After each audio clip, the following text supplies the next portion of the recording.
وألقى بكفيه الفتى الاستكانة من الجوع هونا ما يمر ولا يحلي ولا شيء مما يأكل الناس عندنا سوى الهم للعام والعلهز الفصل وليس لنا إلا إليك فرارنا وأين فرار الناس إلا إلى الرسل सलाम उस पर का जिसके दम से दुनिया में बहार आई सलाम उस पर मुअत्तर कर रही है जिसकी दानाई सलाम उसने खुदा पर आखिरी इंसान कामिल पर सफीना ढूंढते इंसान का जलाया साहिल पर सलाम उस बा खुदा पर आखिरी सलाम उस बा खुदा पर जिसने काबे के मीनार से चिराग़े गैब लेकर नूर हक दुनिया में फैलाया सल्लल्लाहु अलैहि मुहम्मद सल्लल्लाहु अलैहि वसल्लम सल्लल्लाहु अलैहि मुहम्मद अल्लाहुम्मा सल्लि अला या रब्बी सल्लि अलैहि വസല്ലം. വേദിയുടെ അധ്യക്ഷപദം അലങ്കരിച്ചിരിക്കുന്ന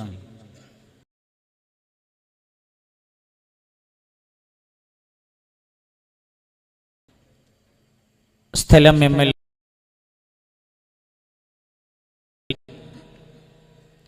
നമ്മളോടൊപ്പം സജീവ സാന്നിധ്യമായി നിലകൊള്ളുകയും പല ഘട്ടങ്ങളിലും നമുക്ക്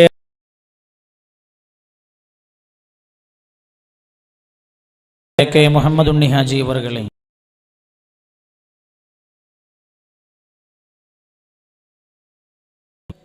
നമ്മുടെ സ്ഥാപനത്തെക്കുറിച്ച് വിദൂരത്ത് നിന്ന് അറിഞ്ഞു മനസ്സിലാക്കി പ്പെടാൻ വേണ്ടി തിരക്ക് പിടിച്ച ജീവിതത്തിൽ ഒരു വലിയ സമയം നമുക്ക് വേണ്ടി കണ്ടെത്തിയ സഹോദരങ്ങളെ സഹോദരിമാരെ, അർഹമുർ റഹീമീനായ അല്ലാഹു സുബ്ഹാനഹു വ തആല ഹബീബായ നബിയുനാ റസൂലുള്ളാഹി സ്വല്ലല്ലാഹു അലൈഹി വസല്ലം ജന്മം കൊണ്ട് അനുഗ്രഹീതമായ പരിശുദ്ധമായ മാസത്തിൽ പുണ്യമദീനയെ കുറിച്ച് ചർച്ച ചെയ്യാനായി നമ്മൾ ഒരുമിച്ച് ചേർന്ന ഈ സദസ്സ് അല്ലാഹു നമ്മിൽ നിന്ന് ഖബൂൽ ചെയ്യട്ടെ. അല്ലാഹു നമ്മൾ ഇവിടെ ഇരിക്കുന്ന നമുക്ക് പുണ്യ ഹബീബിന്റെ പരിശുദ്ധമായ റൗളയിൽ എത്തിച്ചേരാൻ ഈ വേദി അല്ലാഹു കാരണമാക്കി തരട്ടെ.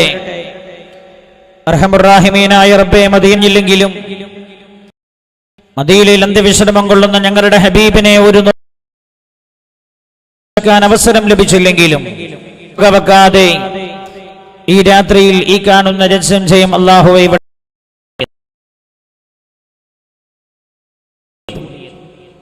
അല്ലാഹ് ഈ ഒരു മഹത്വം കൊണ്ട് മാത്രം മദീനയെ കുറിച്ച് പറഞ്ഞു കേൾക്കുന്ന ഞങ്ങൾക്ക് ചെന്നു നിൽക്കാനും അസ്സലാമു അലൈക യാ ഹബീബല്ലാഹ് എന്ന അസ്സലാമു അലൈക അയ്യുഹൻ നബിയ്യു എന്ന തന്റെ കുട്ടിയെക്കാളും അല്ലാഹുവിന്റെ പരിശുദ്ധമായ ഖുർആനാണ്. പരിശുദ്ധമായ നമ്മുടെ മക്കളുടെ കയ്യിൽ നിന്ന് മറ്റെന്തെങ്കിലും ആവശ്യത്തിന് അഴിക്കുമ്പോഴാണ്, ചെറിയ കുട്ടിയാണ് അഴിക്കണമെന്നില്ല, കുഞ്ഞുമക്കൾ കൈ കാണിച്ചു എന്ന് പറഞ്ഞാൽ പോലും മനസ്സിലാകുന്ന പ്രായത്തിലുള്ള കുട്ടികളാവണം എന്നില്ല. അർഹമുർ റഹീമീനായ ആ കുഞ്ഞുമക്കൾക്ക് മാതാ ശരീരം നിറയെ എന്ത് കൊടുക്കാൻ പറ്റും? നാളെ നിങ്ങൾ വരുമ്പോ നിങ്ങൾക്ക് ഇന്നിവിടെ നിന്ന് പോകുന്നതിന് മുമ്പായി എല്ലാവർക്കും ഒരു കവർ തരും, ഒരു കവർ തരും നിങ്ങൾക്ക്. നിങ്ങൾ ഇതിന്റെ മുമ്പ് ഒരു കവർ തന്നപ്പോൾ അതിൽ 1000-ഓ 6666-ഓ 4444 ഒക്കെ നിങ്ങൾക്ക് നൽകാൻ കഴിയും. പ്രത്യേകിച്ച് ഉമ്മമാർ 5, 6, 8, 10 മക്കളുണ്ടെങ്കിൽ ഓരോ മക്കളോട് 1000 രൂപ വാങ്ങിയാൽ 10 മക്കളുടെ 1000 രൂപ പോക്കറ്റിൽ വെച്ച് കൊണ്ടുവരുമ്പോഴും ആ പോക്കറ്റിനടിയിൽ ഉണ്ടായിരുന്ന ഖൽബിൽ അല്ലാഹുമായി ടച്ചായ എന്തൊക്കെയോ വിചാര വികാരങ്ങൾ ഉണ്ടായിട്ടുണ്ടാകും. അർഹമുർ റഹീമീനായ റബ്ബ് സുബ്ഹാനഹു വ തആല റബ്ബ് പൂർത്തിയാക്കി കൊടുക്കുമാറാകട്ടെ. അള്ളാഹു ഇത് ഖബൂൽ ചെയ്യട്ടെ. 1/2 സെന്റിന്റെ പൈസ 15,000 ഉറുപ്പിക സഹോദരൻ നേരിട്ട് കൊണ്ടെന്ന് ഏൽപ്പിച്ചിട്ടുണ്ട്. മറ്റൊരു സഹോദരി മൂളപ്പുറത്താണ്. ആ സഹോദരിയും ഭർത്താവും അദ്ദേഹം എന്നോട് പറഞ്ഞു, ഞങ്ങൾ രണ്ടുപേരും ചർച്ച ചെയ്തു. എന്റെ ഭാര്യയുടെ പേരിൽ 1/2 സെന്റിന്റെ പൈസയുണ്ട്. 10,000 ഉറുപ്പിക കൊണ്ടുവന്ന് എന്റെ കയ്യിൽ തന്നു. ഞാനൊരു കൗണ്ടറിൽ ഏൽപ്പിച്ചിട്ടുണ്ട് റെസിപ്റ്റ് ചെയ്യുവാനായി. 10,000 ഉറുപ്പിക നൽകിയിട്ടുണ്ട്. 5,000 ഉറുപ്പിക താമസിയാതെ എത്തിക്കും എന്ന് പറഞ്ഞിട്ടുണ്ട്. അപ്പൊ ഞാൻ ആലോചിക്കുന്നത് 5,000 ഒക്കാത്തത് കൊണ്ടാണ്. ഈ 10,000 എങ്ങനെയൊക്കെയോ ഒപ്പിച്ചു കൊണ്ടുവന്ന് തന്നതാണ്. ഞാൻ ഓർമ്മപ്പെടുത്തട്ടെ, ഇങ്ങനെയുള്ള ഈ മനസ്സിന്റെ പ്രാർത്ഥന കൊണ്ട് തന്നെ ഈ സ്ഥാപനം വളർന്നു പന്തലിക്കും. ഈ നാടിനൊരു അനുഗ്രഹമാകും, പരിസര പ്രദേശങ്ങൾക്ക് അനുഗ്രഹമാകും. അള്ളാഹു തൗഫീഖ് ചെയ്യട്ടെ. അള്ളാഹുവേ, ആ സഹോദരിക്ക് ഒരുപാട് ഉദ്ദേശങ്ങളുണ്ട്, അതെല്ലാം നീ നിറവേറ്റി കൊടുക്കണേ അല്ലാ, പൂർത്തിയാക്കി കൊടുക്കണേ റബ്ബേ.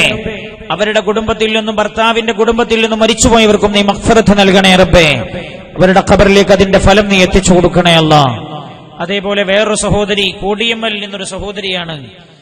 നമ്മൾ വാങ്ങുന്ന സ്ഥലത്തിലേക്ക് 7,500 ഉറുപ്പിക ആ സഹോദരി കൊടുത്തയച്ചിട്ടുണ്ട്. 7,500 ഉറുപ്പിക എഴുതിയത് 1/4 സെന്റിന്റെ പൈസ അതിനെ കൊടുക്കാൻ ഒക്കുന്നില്ല, അങ്ങനെയൊക്കെ ഒപ്പിച്ചു കൊടുത്തതാണ്. എന്തൊക്കെയോ ഉദ്ദേശങ്ങൾ എഴുതി അറിയിച്ചിട്ടുണ്ട്. അല്ലാഹു സുബ്ഹാനഹു വ തആല ഖബൂൽ ചെയ്യട്ടെ. എല്ലാവർക്കും വേണ്ടി നമ്മൾ അവസാനം ഇന്നൊരു യാസീൻ ഓതി ദുആ ചെയ്താണ്. പരിശുദ്ധമായ മദീനയെ കുറിച്ച് നാം പറയുന്ന നമ്മൾ മദീന മുനവ്വറയിലേക്ക് ഒരു സൂറത്തു യാസീൻ ഓതി ദുആ ചെയ്താണ് നമ്മൾ അവസാനം വേർപിരിഞ്ഞു പോവുക. സംഭാവന പെട്ടികളാണ്. ആ പെട്ടികൾ ഈ കൗണ്ടറിലുണ്ട്. വളണ്ടിയേഴ്സ് നിങ്ങളുമായി സമീപിക്കും. താല്പര്യമുള്ള ആളുകൾ ആരെയും അള്ളാഹുവിനെ വിചാരിച്ച് താല്പര്യമുള്ളവർ, നിങ്ങൾ ഒരു ദിവസം ഒരേ നമ്മുടെ കുടുംബത്തിനും മക്കൾക്കും ചെലവ് ഒരു 5 ഉറുപ്പികയോ 10 ഉറുപ്പികയോ എല്ലാ ദിവസവും എന്റെ വകയായി സെന്ററിനുണ്ടാകും. പൊന്നു യതീമായ കുഞ്ഞുമക്കൾക്കുണ്ടാകും. പരിശുദ്ധ ഖുർആൻ പഠിക്കുന്ന കുഞ്ഞുമക്കൾക്കുണ്ടാകും. ഇസ്ലാമിക് സെന്ററിന് കീഴിൽ നടക്കുന്ന എല്ലാ വിദ്യാഭ്യാസ പ്രവർത്തനങ്ങൾക്കും റിലീഫ് പ്രവർത്തനങ്ങൾക്കും നന്മകൾക്കും എന്റെ വകയായി ഒരു അംശമുണ്ടാകും എന്ന് തീരുമാനിച്ചാൽ അത് ഈ സ്ഥാപനത്തിന്റെ ഏറ്റവും വലിയ വരുമാന മാർഗമാണ്. അങ്ങനെ കുറെ ആളുകൾ, ഞാൻ ഓർമ്മപ്പെടുത്തുന്നു, പൂർണ്ണമായും റസീവർമാരെ നമ്മൾ ഒഴിവാക്കാൻ പോവുകയാണ്. റസീവർമാർ ഇപ്പൊ ഇല്ല. റസീവർമാർ നമ്മുടെ സ്ഥാപനത്തിൽ ഇപ്പൊ ഇല്ല. നമ്മൾ റസീവർ ഇല്ലാതെ നടക്കുന്നൊരു സ്ഥാപനമാവണം. നമ്മളെല്ലാവരും നടത്തുന്നതാവണം. ഇവിടെ തന്നെ ചില ആളുകൾ 25 ബോക്സ് 100 ബോക്സ് ചൂരപ്പട്ടയിലെ അഷുർ 100 ബോക്സ് കൊണ്ടുപോയി വെച്ച് സ്ഥിരമായി അത് എടുത്തുകൊണ്ടിരിക്കുന്നു. അതേപോലെ മജീദ് ക അവരുടെ ഭാഗത്ത് ബോക്സുകൾ കൊണ്ടുപോയി വെച്ചത് സ്ഥിരമായി മാസത്തിൽ എടുത്തുകൊണ്ടുവന്ന് തരുന്നുണ്ട്. നമ്മുടെ സഹോദരൻ ഒരാൾ ഇഫ്ലിലേക്ക് നേർച്ചയാക്കി ഒരു സംഖ്യ കൊടുത്താൽ ഇഫ്ലിന് മാത്രമേ അത് ഉപയോഗിക്കൂ. യതീം കുട്ടികൾക്ക് നൽകുന്ന ആളുകൾ ശ്രദ്ധിക്കണം. യതീം കുട്ടികളുടെ കൂടെ ഈ യതീം മക്കളെ സംരക്ഷിക്കുന്ന ഉമ്മമാർ, അവരെ സംരക്ഷിക്കുന്നവർ എന്ന നിലക്ക് ആ കുട്ടികൾക്ക് കൊടുക്കുന്നതിൽ അവർക്കും ഒരു ചെറിയ വിഹിതം ഉപയോഗിക്കാവുന്നതാണ്. വിധവകളായ സഹോദരിമാർക്ക് മനസ്സിലായല്ലോ, അവരാണ് ആ കുട്ടികളെ സംരക്ഷിക്കുന്നത് എന്നതുകൊണ്ട്. അപ്പൊ നേർച്ചയാക്കുന്ന നിങ്ങൾ ആ കാര്യവും തിരിച്ചറിഞ്ഞിരിക്കണം എന്ന് പ്രത്യേകം നിങ്ങൾ ഓർമ്മപ്പെടുത്തി നേരെ വിഷയത്തിലേക്ക് കടക്കുകയാണ്. ഇനി ഇതിന്റെ ഇടയ്ക്ക് മറ്റൊരു കാര്യവും പറയാതിരിക്കാനാണ് ഈ കാര്യം നേരത്തെ നിങ്ങളുടെ ശ്രദ്ധയിൽപ്പെടുത്തിയത്. ഏതായാലും ബക്കറ്റ് കളക്ഷൻ നടക്കുമല്ലോ, ഞാൻ വയലിന്റെ അടുക്ക അതൊരു പ്രയാസമാവണ്ട, ആ ബക്കറ്റ് വേഗം കൊണ്ടുവരൂ, നമുക്കത് ഉദ്ഘാടനം ചെയ്യാം. സമയമാവുന്ന സമയത്ത് നിങ്ങളുടെ അടുത്തേക്ക് സംഘാടകർ ബക്കറ്റുമായിട്ട് വരും. അപ്പൊ നിങ്ങളെല്ലാവരും ഈ നാളെയും കൂടി ഈ വയലിൽ കൊടുക്കാനുള്ള അവസരമുള്ളൂ. നിങ്ങളുടെ പോക്കറ്റിൽ നിങ്ങൾ അള്ളാഹുവിന് കൊടുക്കാൻ ഇഷ്ടപ്പെടുന്നത് എന്താണോ നിങ്ങൾക്ക് കൊടുക്കാവുന്നതാണ്. റബ്ബിന് നിങ്ങൾ എന്ത് കൊടുക്കാൻ ഇഷ്ടപ്പെടുന്നു അത് നിങ്ങൾക്ക് നൽകാം. ആ ബക്കറ്റ് വേഗം വരും, അതിലേക്ക് വേഗം വരും.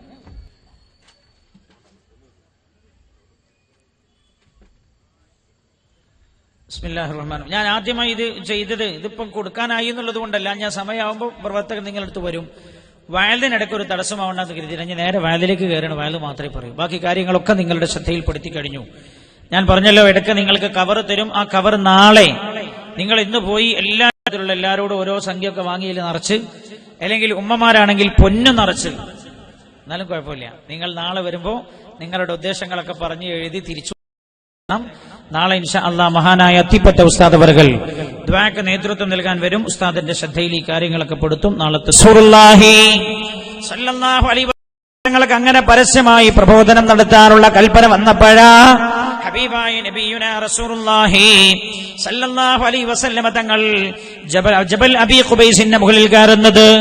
ജബൽ അബീ ഖുബൈസിന്റെ മുകളിൽ കയറി മക്കക്കാരായ എല്ലാ ചങ്ങല ബന്ധിക്കണം, ബിലാലിന്റെ കാലുകളിൽ ചങ്ങലക്ക് ബന്ധിക്കണം.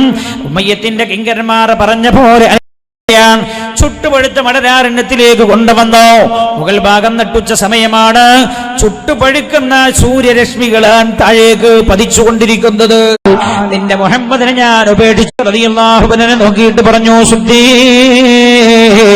നിങ്ങൾ ഉമയ്യത്തിന് ബിലാലിന് പകരമായി കൊടുത്ത തോട്ടത്തിന് അതിന് പകരമായി എത്രയോ വലിയ തോട്ടങ്ങൾ അല്ലാഹു അങ്ങേക്ക് സ്വർഗത്തിൽ ഒരുക്കി വെച്ചിരിക്കുകയാണ്. ഞാൻ പറഞ്ഞു വന്നത് പീഡനത്തിന്റെ ചെറിയ ചെറിയ രൂപങ്ങളായിരുന്നു ഇത്. ഹബീബായി നബിയുനാ റസൂലുള്ളാഹി സല്ലല്ലാഹു അലൈഹി വസല്ലം തങ്ങളും സഹാബികളും ക്രൂരമായി പീഡിപ്പിക്കപ്പെടുമ്പോഴാണ് പരിശുദ്ധമായ പുണ്യനബി സല്ലല്ലാഹു അലൈഹി വസല്ലം തന്റെ പ്രബോധന പ്രവർത്തനങ്ങൾ തുടർന്നുകൊണ്ടിരിക്കുകയാണ്. ആ സമയത്ത് റസൂലുള്ളാഹ് പ്രബോധനത്തിനായി ഉപയോഗിച്ചിരുന്ന ഏറ്റവും നല്ലൊരു സമയമായിരുന്നു ഹജ്ജിന്റെ സമയം. അന്നും ഹജ്ജ്, പഴയ കാലത്തും ഹജ്ജുണ്ടല്ലോ. മഹാനായ നബിയുനാ റസൂലുള്ളാഹി സല്ലല്ലാഹു അലൈഹി വസല്ലം തങ്ങളുടെ കാലഘട്ടത്തിലും ഹജ്ജുണ്ട്. മക്കക്കാർ ഹജ്ജ് ചെയ്യും, പക്ഷെ ഇന്നത്തെ കോലത്തിലല്ല. അവര് ഹജ്ജിന് തവാഫ്, ഹജ്ജിന് വന്നാലോ തവാഫ് ചെയ്യാൻ വന്നാലോ അവർ തവാഫ് ചെയ്യുമ്പോൾ ചെയ്യാറുള്ളത് എന്താ? പരിശുദ്ധമായ കഅബയുടെ അടുത്തെത്തിയാൽ അവർ ധരിച്ച വസ്ത്രം അഴിച്ചു വെക്കും, എന്നിട്ട് നഗ്നരായിട്ട് തവാഫ് ചെയ്യാം. ഓല് പറയാ, നമ്മൾ ഈ വസ്ത്രത്തിൽ തെറ്റൊക്കെ ചെയ്തു, വസ്ത്രം ധരിച്ചാണല്ലോ നമ്മൾ തെറ്റു ചെയ്തു പോയത്, അതുകൊണ്ട് ആ തെറ്റു ചെയ്യുമ്പോൾ നമ്മൾ ധരിച്ച വസ്ത്രമിട്ട് തവാഫ് ചെയ്താൽ അല്ലാഹു തവാഫ് സ്വീകരിക്കില്ല എന്ന് പറഞ്ഞ് നഗ്നരായിട്ടായിരുന്നു മക്കക്കാർ തവാഫ് ചെയ്തിരുന്നത് ആ കാലഘട്ടത്തിൽ. ഹബീബായ നബിയുനാ റസൂലുള്ളാഹി സല്ലല്ലാഹു അലൈഹി വസല്ലം തങ്ങൾ പിന്നീട് ഹജ്ജിലുണ്ടായിരുന്ന എല്ലാ ജാഹിലിയത്തും അല്ലാഹുവിന്റെ ഹബീബ് വിഭാടനം ചെയ്തല്ലോ.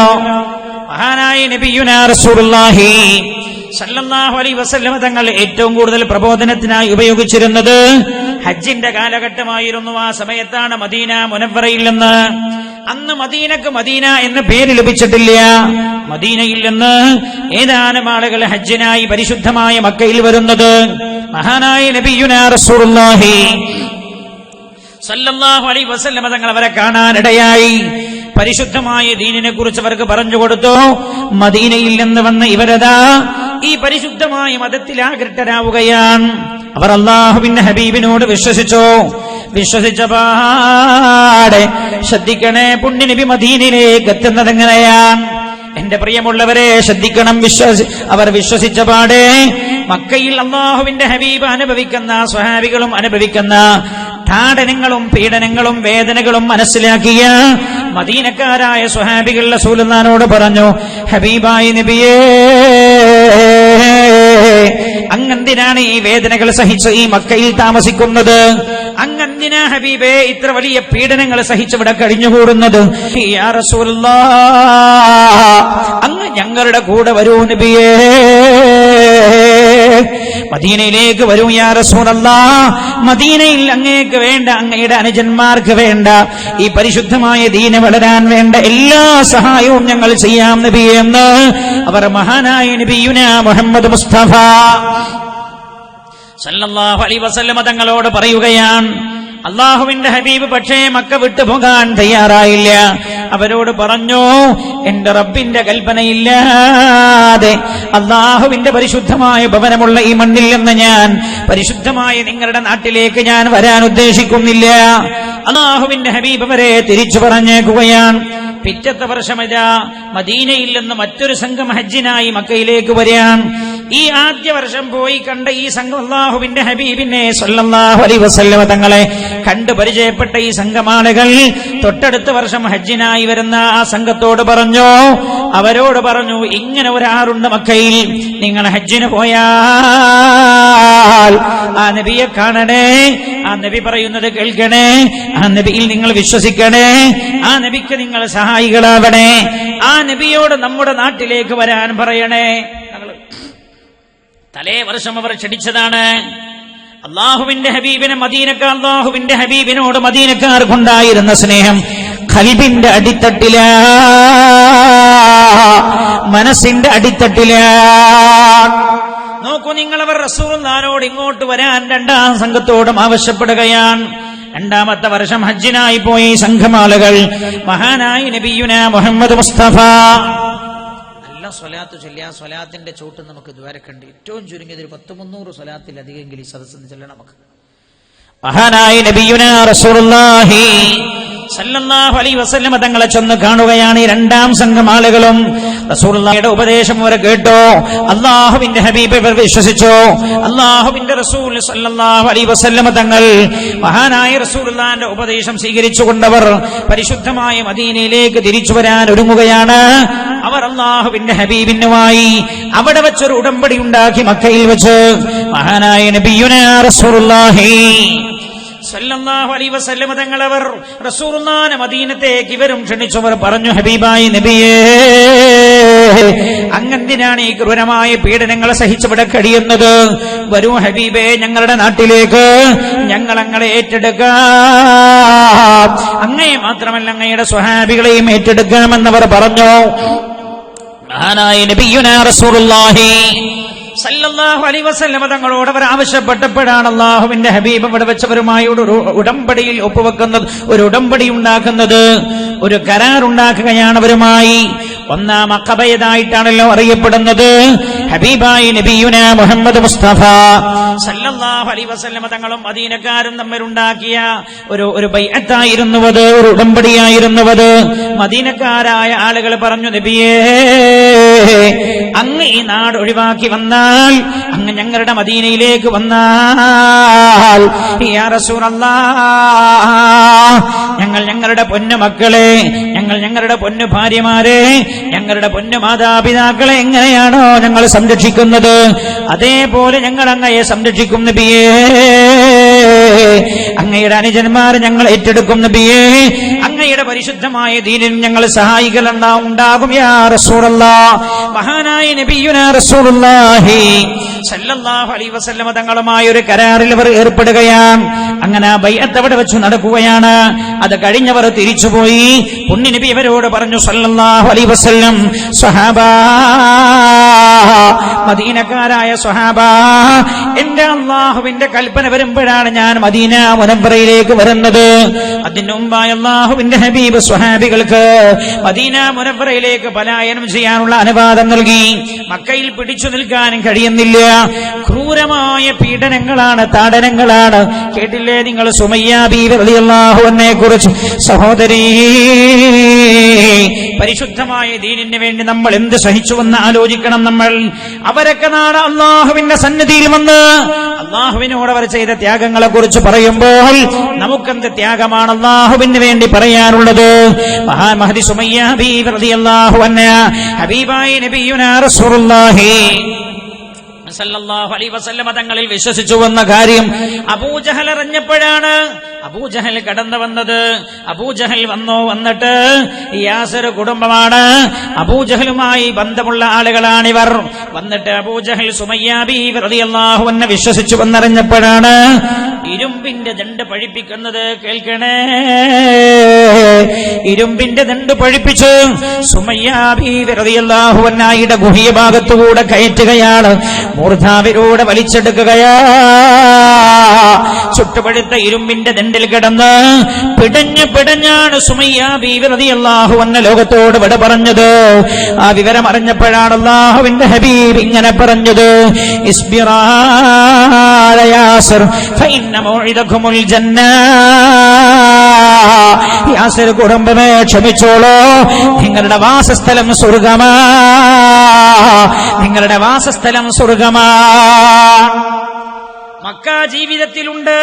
ഇന്ത്യ പോലെയുള്ള രാജ്യത്ത് ജീവിക്കുന്ന മുസ്ലിം സ്വീകരിക്കേണ്ട നിലപാടെന്താണെന്ന് എന്റെ പ്രിയമുള്ളവരെ, പുണ്യ നബി സല്ലല്ലാഹു അലൈഹി വസല്ലം തങ്ങളുടെ മക്ക കാലഘട്ടത്തിലെ നിർദ്ദേശങ്ങൾ അക്ഷരം പ്രതി വായിച്ചു പഠിച്ചാൽ മനസ്സിലാക്കാൻ കഴിയും.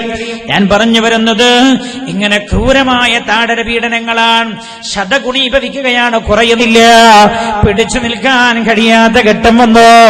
അപ്പോഴാണ് അല്ലാഹുവിന്റെ ഹബീബ് നബിയുനാ റസൂലുള്ളാഹി സല്ലല്ലാഹു അലൈഹി വസല്ലം തങ്ങൾ തന്റെ സ്വഹാബികളോട് മദീന മുനവ്വറയിലേക്ക് പലായനം ചെയ്യാനുള്ള ആജ്ഞ നൽകുകയാണ്. മാത്രമല്ല, മദീനയിൽ നിന്ന് വന്നു പോകുന്ന ആളുകൾ ഹജ്ജ് കഴിഞ്ഞ് പുണ്യ നബി സല്ലല്ലാഹു അലൈഹി വസല്ലമ തങ്ങളോട് അല്ലാഹുവിന്റെ ഹബീബിൽ വിശ്വസിച്ച് തിരിച്ചുപോയ മദീനക്കാരായ സ്വഹാബികൾ റസൂലുള്ളാഹിനോട് പറഞ്ഞു, ഹബീബായ നബിയേ, അങ്ങ് ഇവിടെയാണല്ലോ നബിയേ, ഞങ്ങൾക്ക് പരിശുദ്ധ ഖുർആൻ പഠിപ്പിച്ചു തരാൻ അങ്ങൊരാളെ പറഞ്ഞയച്ചു തരണം. ഹബീബായ നബിയെ, ദീന് ഞങ്ങൾക്ക് പഠിപ്പിച്ചു തരാൻ, മതം ഞങ്ങൾക്ക് പഠിപ്പിച്ചു തരാൻ പറ്റുന്ന ഒരാളെ ഞങ്ങൾക്ക് പറഞ്ഞയച്ചു തരണം. ഹബീബായ നബിയേ,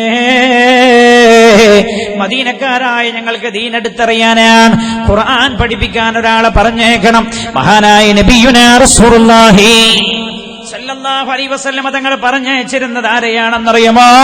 മഹാനായ മുസ്അബ് ഇബ്നു ഉമൈർ റളിയല്ലാഹു അൻഹുവിനെയാണ്. ഏത് മുസ്അബാണെന്നറിയുമോ? മക്കയിലെ ധനാഢ്യ കുടുംബത്തിൽ ജനിച്ച ആളാണ് മുസ്അബ്. 17 വയസ്സാണ് മുസ്അബിന്റെ പ്രായം. ഇസ്ലാമിലേക്ക് കടന്നു വന്നല്ലോ. ആരോ മുസ്അബിനോട് പറഞ്ഞു, അല്ലാഹുവിന്റെ ഹബീബ് ഇങ്ങനെ ഒരു ദീനുമായി കടന്നു വന്നിട്ടുണ്ട്. കേട്ടപാട് 17 വയസ്സുള്ള കൊച്ചു പ്രായക്കാരനാ. ചെറുപ്പക്കാരെ ശ്രദ്ധിക്കണേ, ഈ കൊച്ചു പ്രായക്കാരനായ മുസ്അബിന് തോന്നി റസൂലുള്ളാഹിനെ ഒന്ന് കാണണം. ദാറുൽ അർഖമിലേക്ക് പോയി മുസ്അബ് റളിയല്ലാഹു അൻഹു അല്ലാഹുവിന്റെ ഹബീബിനെ കണ്ടു. ചെറുപ്രായക്കാരനാ. മുസ്അബിന്റെ ഖൽബിലേക്ക് വെളിച്ചം കിടക്കുകയാ. മുസ്അബ് ഇസ്ലാമിലേക്ക് കടന്നു വന്നു. ആ വിശ്വാസം മറച്ചു വെച്ചു. തന്റെ മാതാവിനെ അറിയിച്ചില്ല, പിതാവിനെ അറിയിച്ചില്ല. മുസ്അബിന് പിതാവിനെക്കാളും പേടി മാതാവിനെയാണ്. കാരണം മാതാവ് വലിയ കുലീനയാണ്. മുസ്അബ് ഈ കാര്യം മറച്ചു വെച്ചു. പക്ഷേ ആരോ മുഖേന ഇത് അറിയാനിടയായി. മുസ്അബിന്റെ മാതാവ് അറിയാനിടയായി. ദാറുൽ അർഖമിലേക്ക് മുസ്അബ് പോകാറുള്ളത് ആരും കാണുന്നില്ല എന്ന് ഉറപ്പുവരുത്തിയാൻ. പക്ഷേ ഒരു ദിവസം മുസ്അബ് കടന്നു പോകുന്നതാരോ കണ്ടു. മാതാവിനോട് ആ വിവരം പറഞ്ഞു. ഉടനെ തന്നെ മാതാവ് മുസ്അബ് വീട്ടിലേക്ക് കയറി വന്ന സമയം മുസ്അബിനെ പിടിച്ചു കെട്ടിയിട്ടു വീട്ടിൽ ബന്ധനസ്ഥനാക്കി. എന്നിട്ട് മുസ്അബിനോട് പറഞ്ഞു, വടാ മുസ്അബേ, മുഹമ്മദിന്റെ പിൻവയിൽ നിന്ന് നീ പിന്മാറണേ. മുസ്അബ് റളിയല്ലാഹു അൻഹു പറഞ്ഞു, ഇല്ല ഉമ്മ, എന്റെ ഹബീബിനെ വിട്ടുകളയാൻ എനിക്ക് കഴിയില്ല ഉമ്മ. ചരിത്രം പറയുകയാണ്, മുസ്അബിനെ കയറിൽ ബന്ധിച്ചു തന്റെ വീടിന്റെ തൂണുകളിൽ കെട്ടിയിട്ടു അത്രേ. ആ മുസ്അബ് കടക്കുന്നുണ്ട്. എന്റെ പ്രിയമുള്ളവരെ, ഉഹദിന്റെ രണഭൂമിയിൽ പറയാൻ നമുക്ക് അങ്ങോട്ട് എത്താൻ പറ്റുമെങ്കിൽ പറയാ. മദീന മുഅ്മിനിന്റെ വിളക്കുമാടമെന്നാണല്ലോ വിഷയം. ഞാൻ അങ്ങോട്ട് വരികയാണ്. മദീനയിലേക്കുള്ള സാഹചര്യം ഉണ്ടായതെങ്ങനെയെന്ന് ഓർമ്മപ്പെടുത്താനാണ്. ഒരു കാര്യം ഞാൻ നിങ്ങളോട് തറപ്പിച്ചു പറയുന്നു, പറഞ്ഞു തീർക്കാൻ കഴിയില്ല ഈ വിഷയം. എവിടെ എത്തിയോ നമ്മൾ അവിടെ അവസാനിപ്പിക്കും. മദീന പറഞ്ഞാൽ തീരാത്ത വിഷയമാണല്ലോ പരിശുദ്ധമായ മദീന. അല്ലാഹു റബ്ബുൽ ഇസ്സത്ത് ആ മദീനയോട് ഹൃദയം ചേർത്ത് വെച്ച മുഅ്മിനീങ്ങളിൽ അല്ലാഹു നമ്മെ ഉൾപ്പെടുത്തുമാറാകട്ടെ. പറയുള്ളാഹു നമ്മെ ഉൾപ്പെടുത്തി അനുഗ്രഹിക്കുമാറാകട്ടെ. മഹാനായ മുസ്അബ് റളിയല്ലാഹു അൻഹു ഹബീബായ നബിയുനാ മുഹമ്മദ് മുസ്തഫ സല്ലല്ലാഹു അലൈഹി വസല്ലം തങ്ങളുടെ പരിശുദ്ധമായ ദാറുൽ റസൂലുള്ളാഹിന്റെ അടുക്കലേക്ക് പോകുന്നത് മാതാവ് കണ്ടു. ആരോ വിവരം പറഞ്ഞു, മുസ്അബിനെ കെട്ടിയിട്ടു. മുസ്അബിനെ തന്റെ വീട്ടിന്റെ തൂണിൽ കെട്ടിയിട്ടിട്ട് പറഞ്ഞു, മുസ്അബേ, നീ മുഹമ്മദിന്റെ മാർഗത്തിൽ നിന്ന് പിന്മാറി എന്ന് പറഞ്ഞാലല്ലാതെ നിന്നെ ഞാൻ അഴിച്ചുവിടുന്ന പ്രശ്നമേ ഇല്ലടോ. അപ്പോഴാ പറഞ്ഞതുമ്മാ, മരണം വരെ ഞാൻ ഈ തൂണിൽ കിടക്കേണ്ടി വന്നാലും ബന്ധനസ്ഥനായാലും എന്റെ ഹബീബിനെ ഞാൻ ഒഴിവാക്കി എന്ന് പറയാൻ ഞാൻ ഒരുക്കമല്ല ഉമ്മ. മുസ്അബിന്റെ മാതാവിന്റെ മനസ്സിലായി മുസ്അബിനെ മാറ്റാൻ കഴിയില്ലെന്ന്. അപ്പോഴാ ഉമ്മ പിന്നെ അടുത്ത അടവ് നയം പ്രയോഗിച്ചത്. മുസ്അബിനോട് പറഞ്ഞു, വിടാ മോനെ മുസ്അബേ, ഉമ്മാന്റെ പൊന്നുമോൻ മുഹമ്മദിന്റെ മാർഗത്തിൽ നിന്ന് പിന്മാറിയില്ലെങ്കിൽ ഉമ്മ ഭക്ഷണം കഴിക്കില്ലടാ, ഉമ്മ വെള്ളം കുടിക്കില്ലടാ. ഭക്ഷണം കഴിക്കാതെ വെള്ളം കുടിക്കാതെ മുസ്അബേ, നിന്റെ പൊന്നു ഉമ്മ നിന്റെ മുമ്പിൽ പിടഞ്ഞു പിടഞ്ഞു മരിക്കുന്നത് നീ കാണേണ്ടി വരും മോനെ എന്ന് പറഞ്ഞപ്പോഴാ സ്നേഹനിധിയായ മുസ്അബ് എന്ന കുഞ്ഞുമോൻ ഉമ്മയോട് പറഞ്ഞതുമ്മ, അങ്ങനെ അങ്ങ് ചെയ്യരുത് ഉമ്മ. നിങ്ങൾ ഭക്ഷണം കഴിക്കണം ഉമ്മ, വെള്ളം കുടിക്കണം. പക്ഷേ ഇസ്ലാമിൽ നിന്ന് ഞാൻ പിന്മാറില്ല ഉമ്മ. നിങ്ങൾ വെള്ളം കുടിക്കാതിരിക്കരുത്, ഭക്ഷണം കഴിക്കാതിരിക്കരുത്. ഇസ്ലാമിൽ നിന്ന് ഞാൻ പിന്മാറില്ല ഉമ്മ എന്ന് തന്റെ മാതാവിനോട് മുസ്അബ് റളിയല്ലാഹു അൻഹു പറയുകയാണ്. അപ്പോഴാണ് മുസ്അബിന്റെ മാതാവിന്റെ മനസ്സിലായി മുസ്അബിന്റെ മനസ്സിൽ പുണ്യനബിയോടുള്ള മഹബത്ത് രൂഢമൂലമാണെന്ന്. അപ്പോഴാ മുസ്അബിന്റെ മാതാവ് പറഞ്ഞടതാ, തൂണിൽ നിന്ന് അഴിച്ചു മുസ്അബിനെ. ഓർക്കണേ, 17 വയസ്സേ പ്രായമുള്ളൂ എന്റെ സഹോദര. നമ്മുടെ കുഞ്ഞുമക്കൾ ബോൾ തട്ടിക്കളിക്കാൻ, പന്ത് തട്ടിക്കളിക്കാൻ പോകുന്ന പ്രായം, വെയിലത്ത് രാപ്പകൽ ഭേദമന്യേ ക്രിക്കറ്റ് കളിക്കുന്ന പ്രായം. കൊച്ചും പ്രിയപ്പെട്ട ഉമ്മ ആലോചിക്കണേ, നമ്മളെ പൊന്നുമക്കൾ മൊബൈലിന്റെ സ്ക്രീനിൽ പേജുകൾ മാറ്റിക്കൊണ്ടിരിക്കുന്ന, സ്ക്രീനിൽ ടച്ച് ചെയ്യുന്ന പ്രായമാണ്. മൊബൈൽ ഉപയോഗിച്ചുകൊണ്ട് അവർ പല ഗെയിമുകളും കളിക്കുന്ന പ്രായമാണ്. മഹാനായ മുസ്അബ് റളിയല്ലാഹു അൻഹു തന്റെ മാതാവിനോട് പറയാൻ, മാതാവിന്റെ മനസ്സിലായി മുസ്അബിനെ മാറ്റാൻ കഴിയില്ല. വീടിന്റെ തൂണുകളിൽ നിന്ന് അടിച്ചിട്ട് മുസ്അബിനോട് പറഞ്ഞു, എടാ നീ തോന്നിയ സ്ഥലത്തേക്ക് പോയിക്കോ, ഇനി ഇങ്ങോട്ട് കയറി വരണ്ട. എടാ മുസ്അബേ, ഞാൻ മരിച്ചാൽ, നിന്റെ വാപ്പ മരിച്ചാലും നിനക്കൊരു തുണ്ട് സ്വത്ത് പോലും തരാൻ പാടില്ലെന്ന് ഞാൻ എഴുതി വെക്കുമെടാ എന്ന് പറഞ്ഞ് വീട്ടിൽ നിന്ന് ആട്ടി ഓടിച്ചപ്പോഴാണ് തന്റെ ഉമ്മയുടെ മുഖത്ത് നോക്കിയിട്ട് ആ മുസ്അബ് പറഞ്ഞത്, ഉമ്മാ, നിങ്ങളുടെ ഒരു തുണ്ട് ഭൂമിയേക്കാൾ എനിക്ക് നല്ലത് എന്റെ റബ്ബിന്റെ സ്വർഗമാണെന്ന് പറഞ്ഞാണ് ഉമ്മയുടെ മുമ്പിൽ നിന്ന് പോയത്. ഉമ്മയോട് പറഞ്ഞു, ഉമ്മ, നിങ്ങളും ഈ സത്യത്തിലേക്ക് കടന്നു വരണം. എന്നിട്ട് നേരെ റസൂലുള്ളാഹിന്റെ അടുത്തേക്ക് ചെന്നു സല്ലല്ലാഹു അലൈഹി വസല്ലം. വീട്ടിൽ നിന്ന് ആട്ടി ഓടിക്കപ്പെട്ട മുസ്അബാണ്. പുണ്യ നബി സല്ലല്ലാഹു അലൈഹി വസല്ലം തങ്ങളുടെ സന്നിധിയിൽ ചെന്നപ്പോ അല്ലാഹുവിന്റെ ഹബീബ് മുസ്അബ് റളിയല്ലാഹു അൻഹുവിനെ ഏറ്റെടുത്തു. സംരക്ഷകനില്ലാത്ത ആളുകളുടെ മുഴുവൻ സംരക്ഷകനാണ് ഞാനെന്ന് നബിയുനാ റസൂലുള്ളാഹി സല്ലല്ലാഹു അലൈഹി വസല്ലം മുസ്അബ് റളിയല്ലാഹു അൻഹുവിനെ ഏറ്റെടുത്തു. ആ മുസ്അബിനെയാണ്, ആ മുസ്അബിന് വല്ലാത്ത മധുരമുള്ള ശബ്ദമാണ്. മുസ്അബിന്റെ ശബ്ദം വല്ലാത്ത ശബ്ദമാണ്, ആരെയും ആകർഷിച്ചു കളയുന്ന ശബ്ദമാണ്. മുസ്അബ് പരിശുദ്ധമായ ഖുർആൻ ഓതിയാൽ അല്ലാഹുവിന്റെ ഹബീബ് പോലും കേട്ടിരുന്നു പോകും. അങ്ങനെയല്ലോ ചില ഖുർആൻ പാരായണങ്ങൾ അങ്ങനെയാണല്ലോ, നിങ്ങൾ കണ്ടില്ലേ? കഴിഞ്ഞ കൊല്ലം കൊണ്ടുവന്ന് ചേർത്തിയ നമ്മുടെ പൊന്നുമക്കൾ ഒരു കൊല്ലം കൊണ്ട് അല്ലെങ്കിൽ 4 മാസം കൊണ്ട് ഖുർആൻ ഓതുന്നതിന്റെ വ്യത്യാസം നമ്മൾ കണ്ടില്ലേ? ഇതുപോലെ നമുക്ക് ഒരു നന്മയും ഇതിൽ നടന്നില്ലെങ്കിലും അല്ലാഹുവിന്റെ പരിശുദ്ധമായ ഖുർആൻ ഹൃദയത്തിൽ കൊത്തിവെച്ച 2 മക്കളെ ഈ കാലയളവിൽ സംഭാവന നൽകാൻ നമുക്ക് കഴിഞ്ഞല്ലോ. ഇൻഷാ അല്ലാഹ് അടുത്ത വർഷങ്ങളിലായി ഒരുപാട് കുഞ്ഞുമക്കൾ അവർ ഹാഫിളീങ്ങളായി രംഗത്ത് വരും. അല്ലാഹു തൗഫീഖ് ചെയ്യട്ടെ, അല്ലാഹു അനുഗ്രഹിക്കുമാറാകട്ടെ. മുസ്അബ് ഖുർആൻ ഓതിയാൽ പുണ്യ നബി പോലും കേട്ടിരുന്നു പോകും, അത്ര മധുരമായ ശബ്ദമാണ്. മദീനയിൽ നിന്ന് വന്ന ഈ സ്വഹാബികൾ അല്ലാഹുവിന്റെ ഹബീബിനോട് ഖുർആൻ പഠിപ്പിക്കാൻ ഞങ്ങൾക്ക് ഒരാളെ പറഞ്ഞയച്ചു തരണമെന്ന് പറഞ്ഞപ്പോൾ അല്ലാഹുവിന്റെ ഹബീബ് മദീന മുനവ്വറയിലേക്ക് ആദ്യമായി പറഞ്ഞയച്ചത് മഹാനായ മുസ്അബ് റളിയല്ലാഹു അൻഹുവിനെയാണ്. ഈ സഹാബികളുടെ കൂടെ പറഞ്ഞയച്ചു. മുസ്അബ് റളിയല്ലാഹു അൻഹു മദീന മുനവ്വറയിൽ ചെന്നു. മുസ്അബ് റളിയല്ലാഹു അൻഹു പ്രബോധനം തുടങ്ങുകയാണ്. മദീനയിൽ ഉണ്ടായിരുന്ന പ്രമുഖരായ ആളുകളെ ചെന്ന് കാണാൻ തുടങ്ങി, പരിശുദ്ധമായ ദീൻ അവരോട് പരിചയപ്പെടുത്താൻ തുടങ്ങി. അല്ലാഹുവിന്റെ ഹബീബ് വന്ന കാര്യം അവർ അറിയിക്കാൻ തുടങ്ങി. ആളുകൾ ഇസ്ലാമിലേക്ക് കടന്നു വരാൻ തുടങ്ങി. മദീന മുനവ്വറ പരിശുദ്ധമായ ഇസ്ലാമിലേക്ക് കടന്നു വന്നവർക്ക് പരിശുദ്ധമായ ഖുർആൻ പഠിപ്പിക്കുന്ന ഡ്യൂട്ടിയായിരുന്നു മുസ്അബ് റളിയല്ലാഹു അൻഹു ചെയ്തിരുന്നത്. ഒരുപാട് സംഭവങ്ങൾ ആ സമയത്ത് രേഖപ്പെടുത്തുന്നുണ്ട്, ഞാൻ അങ്ങോട്ട് കടക്കുന്നില്ല. മഹാനായ മുസ്അബ് റളിയല്ലാഹു അൻഹുവിന്റെ സൽ സ്വഭാവമായിരുന്നു അത്രേ മദീന മുനവ്വറയിൽ ഇസ്ലാം പടർന്നു പന്തലിക്കാൻ ഇടയായത്. ആ ഇടെ മഹാനായ നബിയുനാ റസൂലുള്ളാഹി സല്ലല്ലാഹു അലൈഹി വസല്ലം തങ്ങൾ മക്കയിൽ നിന്ന് പീഡനം സഹിക്കുന്ന, ജീവിക്കാൻ കഴിയാതെ ബുദ്ധിമുട്ടുന്ന സ്വഹാബികളോട് മുഴുവൻ മദീന മുനവ്വറയിലേക്ക് പലായനം ചെയ്യാൻ കൽപ്പിച്ചിട്ടുണ്ട്. പുണ്യ നബി സല്ലല്ലാഹു അലൈഹി വസല്ലം തങ്ങൾ മദീനയിലേക്ക് പോകുന്നതിന്, പലായനം ചെയ്യുന്നതിന് മുമ്പ് തന്നെ പല സ്വഹാബികളും മദീന മുനവ്വറയിലേക്ക് പലായനം ചെയ്തിട്ടുണ്ട്. മഹാനായ നബിയുനാ ത്വാഹ റസൂലുള്ളാഹി സല്ലല്ലാഹു അലൈഹി വസല്ലം തങ്ങൾ മദീനയിലേക്ക് പോകാനുള്ള അല്ലാഹുവിന്റെ കൽപ്പന കാത്തു കഴിയുകയാണ്. ആ ഇടയാണല്ലോ നമ്മൾ ഇന്നലെ ഓർമ്മപ്പെടുത്തിയല്ലോ, ചെറിയ രീതിയിൽ പുണ്യ നബി സല്ലല്ലാഹു അലൈഹി വസല്ലം തങ്ങളുടെ വീട് വളയുന്നത് ശത്രുക്കൾ. അല്ലാഹുവിന്റെ ഹബീബിന്റെ ജീവിതത്തിൽ ഏറ്റവും വലിയ നട്ടം റസൂലുള്ളാഹിക്കുണ്ടായത് അല്ലാഹുവിന്റെ ഹബീബിന്റെ 50ാമത്തെ വയസ്സിലാണ്. അല്ലാഹുവിന്റെ റസൂലിന്റെ 50ാമത്തെ വയസ്സ് ദുഃഖവർഷമെന്നാണ് അറിയപ്പെടുന്നത്. എന്താ കാരണം? റസൂലുള്ളാഹിക്ക് ശത്രുക്കളില്ലെന്ന് വലിയ സംരക്ഷണമായിരുന്ന അബൂ ത്വാലിബ്, ആ അബൂ ത്വാലിബ് മരണപ്പെട്ടത് റസൂലുള്ളാഹിന്റെ 50ാമത്തെ വയസ്സിലാണ്. അതേപോലെ ഒരു കേവലം ഒരു ഭാര്യയല്ല, മാതാവിന്റെ കൂടെ സ്നേഹം വെച്ചിരുന്ന സയ്യിദത്തുനാ ഖദീജ റളിയല്ലാഹു അൻഹ ലോകത്തോട് വിട പറഞ്ഞതും 50-ാമത്തെ വയസ്സിലാണ്. അബൂ താലിബ് ജീവിച്ചിരുന്ന സമയത്ത് ശത്രുക്കൾക്ക് റസൂലുള്ളാഹിക്ക് നേരെ കടന്നാക്രമണം നടത്താൻ ഭയമായിരുന്നു. കാരണം അബൂ താലിബിന്റെ സംരക്ഷണം മക്കക്കാർ വലിയ ബഹുമാനത്തോടെയായിരുന്നു കണ്ടിരുന്നത്. അബൂ താലിബ് അവരുടെ നേതാവുമായിരുന്നു. അതുകൊണ്ട് അബൂ താലിബ് റസൂലുള്ളാഹിക്ക് സംരക്ഷണം കൊടുക്കുന്നു എന്നത് റസൂലുള്ളാഹിക്ക് നേരെ അതിക്രമങ്ങൾ നടത്താനുള്ള തടസ്സമായിരുന്നു. എന്നാൽ 50-ാമത്തെ വയസ്സിൽ അബൂ താലിബ് അങ്ങ് വിട പറയുന്നതോടുകൂടെ പിന്നെ റസൂലുള്ളാഹിക്ക് നേരെയുള്ള അതിക്രമങ്ങൾ ശതഗുണീഭവിക്കുകയാണ്. 53-ാമത്തെ വയസ്സില് അബൂജഹലിന്റെ നേതൃത്വത്തിൽ ഒരു സംഘം കൂടിയിട്ട് തീരുമാനിച്ചത് മുഹമ്മദിന്റെ തലയറുത്തു കളയാമെന്ന്. അവർ അതാ പരിശുദ്ധമായ റസൂലുള്ളാഹിന്റെ വീടിന് ചുറ്റും വളഞ്ഞു. അല്ലാഹുവിന്റെ ഹബീബ് വീട്ടിന്റെ അകത്താണ്.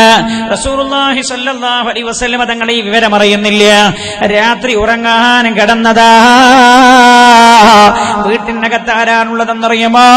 പ്രിയപ്പെട്ട മോൾ ഉമ്മു കുൽസുമാണ് റളിയല്ലാഹു അൻഹാ. ഉമ്മു കുൽസൂം വീട്ടിന്റെ അകത്തുണ്ട്, ഫാത്തിമ ബീവി വീട്ടിന്റെ അകത്തുണ്ട്, അല്ലാഹുവിന്റെ ഹബീബ് വീട്ടിന്റെ അകത്തുണ്ട്, അതേപോലെ സയ്യിദുനാ അലി റളിയല്ലാഹു അൻഹു വീട്ടിന്റെ അകത്തുണ്ട്. ഇവർ 4 പേരാണ് വീട്ടിന്റെ അകത്തുള്ളത്. ശത്രുക്കൾ വീട് ചുറ്റും വളഞ്ഞിരിക്കുകയാണ്. ഉറങ്ങാൻ കിടന്നതാണവർ. അപ്പോഴാണ് സർവ്വ ആയുധങ്ങളുമായി അവർ വന്നത്. എന്തായിരുന്നു അവരുടെ ലക്ഷ്യമെന്നറിയുമോ?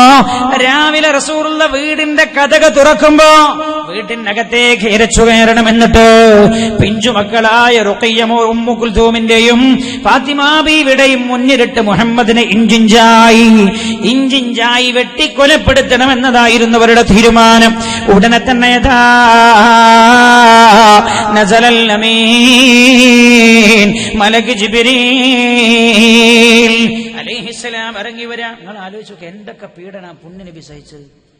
പിന്നെ നമുക്ക് ചെറിയ ചെറിയ പ്രയാസങ്ങളും വിഷമങ്ങളും വരുമ്പോ നമ്മൾ എന്തിന് ബേജാറാവുന്നു? മഹല്ല് നടത്തി മുന്നോട്ട് കൊണ്ടുപോകാൻ കഴിയുന്നില്ല. ആ പ്രശ്നം, ഈ പ്രശ്നം, ആ പ്രയാസം, ഈ പ്രയാസം അല്ലാഹുവിന്റെ ഹബീബിന്റെ ആലോചിച്ചു നോക്ക് നിങ്ങൾ. മഹാനായ നബിയുനാ റസൂലുള്ളാഹി, ഞാൻ ഓർമ്മപ്പെടുത്തുന്നു നിങ്ങളോട്, ത്യാഗമില്ലാതെ ഭൂമിയിൽ ഒരു നന്മയും ഉണ്ടായിട്ടില്ല. ത്യാഗമില്ലാതൊരു നന്മയും ഉണ്ടായിട്ടില്ല. ഞാൻ ഓർമ്മപ്പെടുത്തുന്നു എന്റെ നാട്ടുകാരോട്, ഇസ്ലാമിക് സെന്റർ ആയാലും നമ്മൾ വളർത്തിയെടുക്കണമെങ്കിൽ നമ്മൾ ത്യാഗം ചെയ്യാൻ തയ്യാറാവണം. നമ്മളെല്ലാവരും ത്യാഗങ്ങൾ ചെയ്യാൻ തയ്യാറാവണം. എന്നാൽ അടുത്ത ഒരു തലമുറയുടെ നമുക്കൊരു പക്ഷേ കാണാൻ കഴിഞ്ഞില്ലെങ്കിലും ഖബറിൽ ഇരുന്ന് നമുക്ക് അനുഭവിക്കാൻ കഴിയുന്നൊരവസ്ഥ അല്ലാഹു സംജാതമാക്കി തരും. റബ്ബ് സുബ്ഹാനഹു വ തആല ഖബൂൽ ചെയ്യുമാറാകട്ടെ. അല്ലാഹുവിന്റെ ഹബീബാണ് സല്ലല്ലാഹു അലൈഹി വസല്ലം. നസലൽ അമീൻ മലക്ക് ജിബ്രീൽ അലൈഹിസ്സലാം ഇറങ്ങി വന്നു. റസൂലുള്ളാഹിനോട് പറഞ്ഞു, നബിയേ, വീടിന് ചുറ്റും ശത്രുക്കളാണ്, രക്ഷപ്പെടാൻ അല്ലാഹുവിന്റെ കൽപ്പനയുണ്ട്. വീട്ടിന്റെ അകത്ത് നിന്നൊരു പിടി മണ്ണ് വാരണം നബിയേ.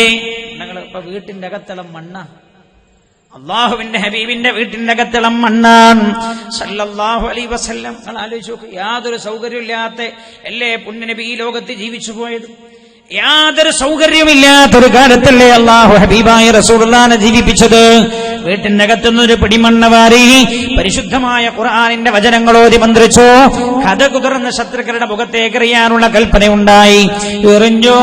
എല്ലാവരും കണ്ണു തുടഞ്ഞ് വൃത്തിയാക്കുന്ന സമയം റസൂലുള്ള ഇറങ്ങി. വീട്ടിൽ നിന്നിറങ്ങിയിട്ട് നേരെ സയ്യിദുനാ സിദ്ദീഖ് റളിയല്ലാഹു അൻഹുവിന്റെ വീട്ടിലേക്ക് ചെന്നു. സിദ്ദീഖുൽ അക്ബർ റളിയല്ലാഹു അൻഹുവിന്റെ വീടിന് കൊട്ടി.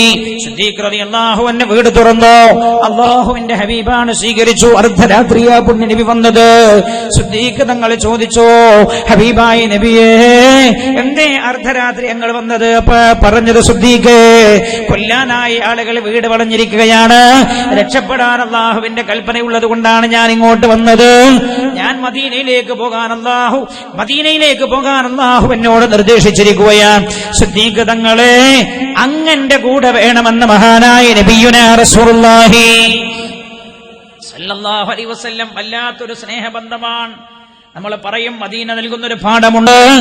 ആ സ്നേഹബന്ധം അവരെ എവിടെ എത്തിച്ചു എന്ന സമയമുണ്ടെങ്കിൽ നമ്മൾ പറയും സിദ്ദീഖ് റളിയല്ലാഹു അൻഹു ഹബീബായ റസൂലുള്ളാഹി ഇത് പറഞ്ഞപ്പോ അക്ഷരം പ്രതി മറുത്തൊന്നും പറഞ്ഞില്ല.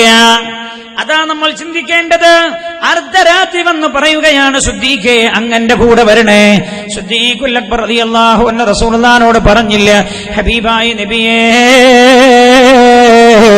യാ റസൂലല്ലാഹ് ഞാൻ ഈ പാതിരാവിൽ അങ്ങയുടെ കൂടെ പോന്നാൽ എന്റെ ഭാര്യ മക്കളുടെ കഥ എന്താകും നബിയേ? ചോദിച്ചില്ല എന്റെ സഹോദരാ. ഹബീബായ നബിയേ എന്റെ കച്ചവട സംഘം ഷാമിൽ നിന്ന് തിരിച്ചു വന്നുകൊണ്ടിരിക്കുന്നുണ്ട് നബിയേ, യമനിൽ നിന്ന് തിരിച്ചു വന്നുകൊണ്ടിരിക്കുന്നുണ്ട് യാ റസൂലല്ലാഹ്. കണക്ക് കൂട്ടിയിട്ടില്ലല്ലോ നബിയേ, കണക്ക് കൂട്ടി ലാഭം വാങ്ങി പോകാം യാ റസൂലല്ലാഹ്.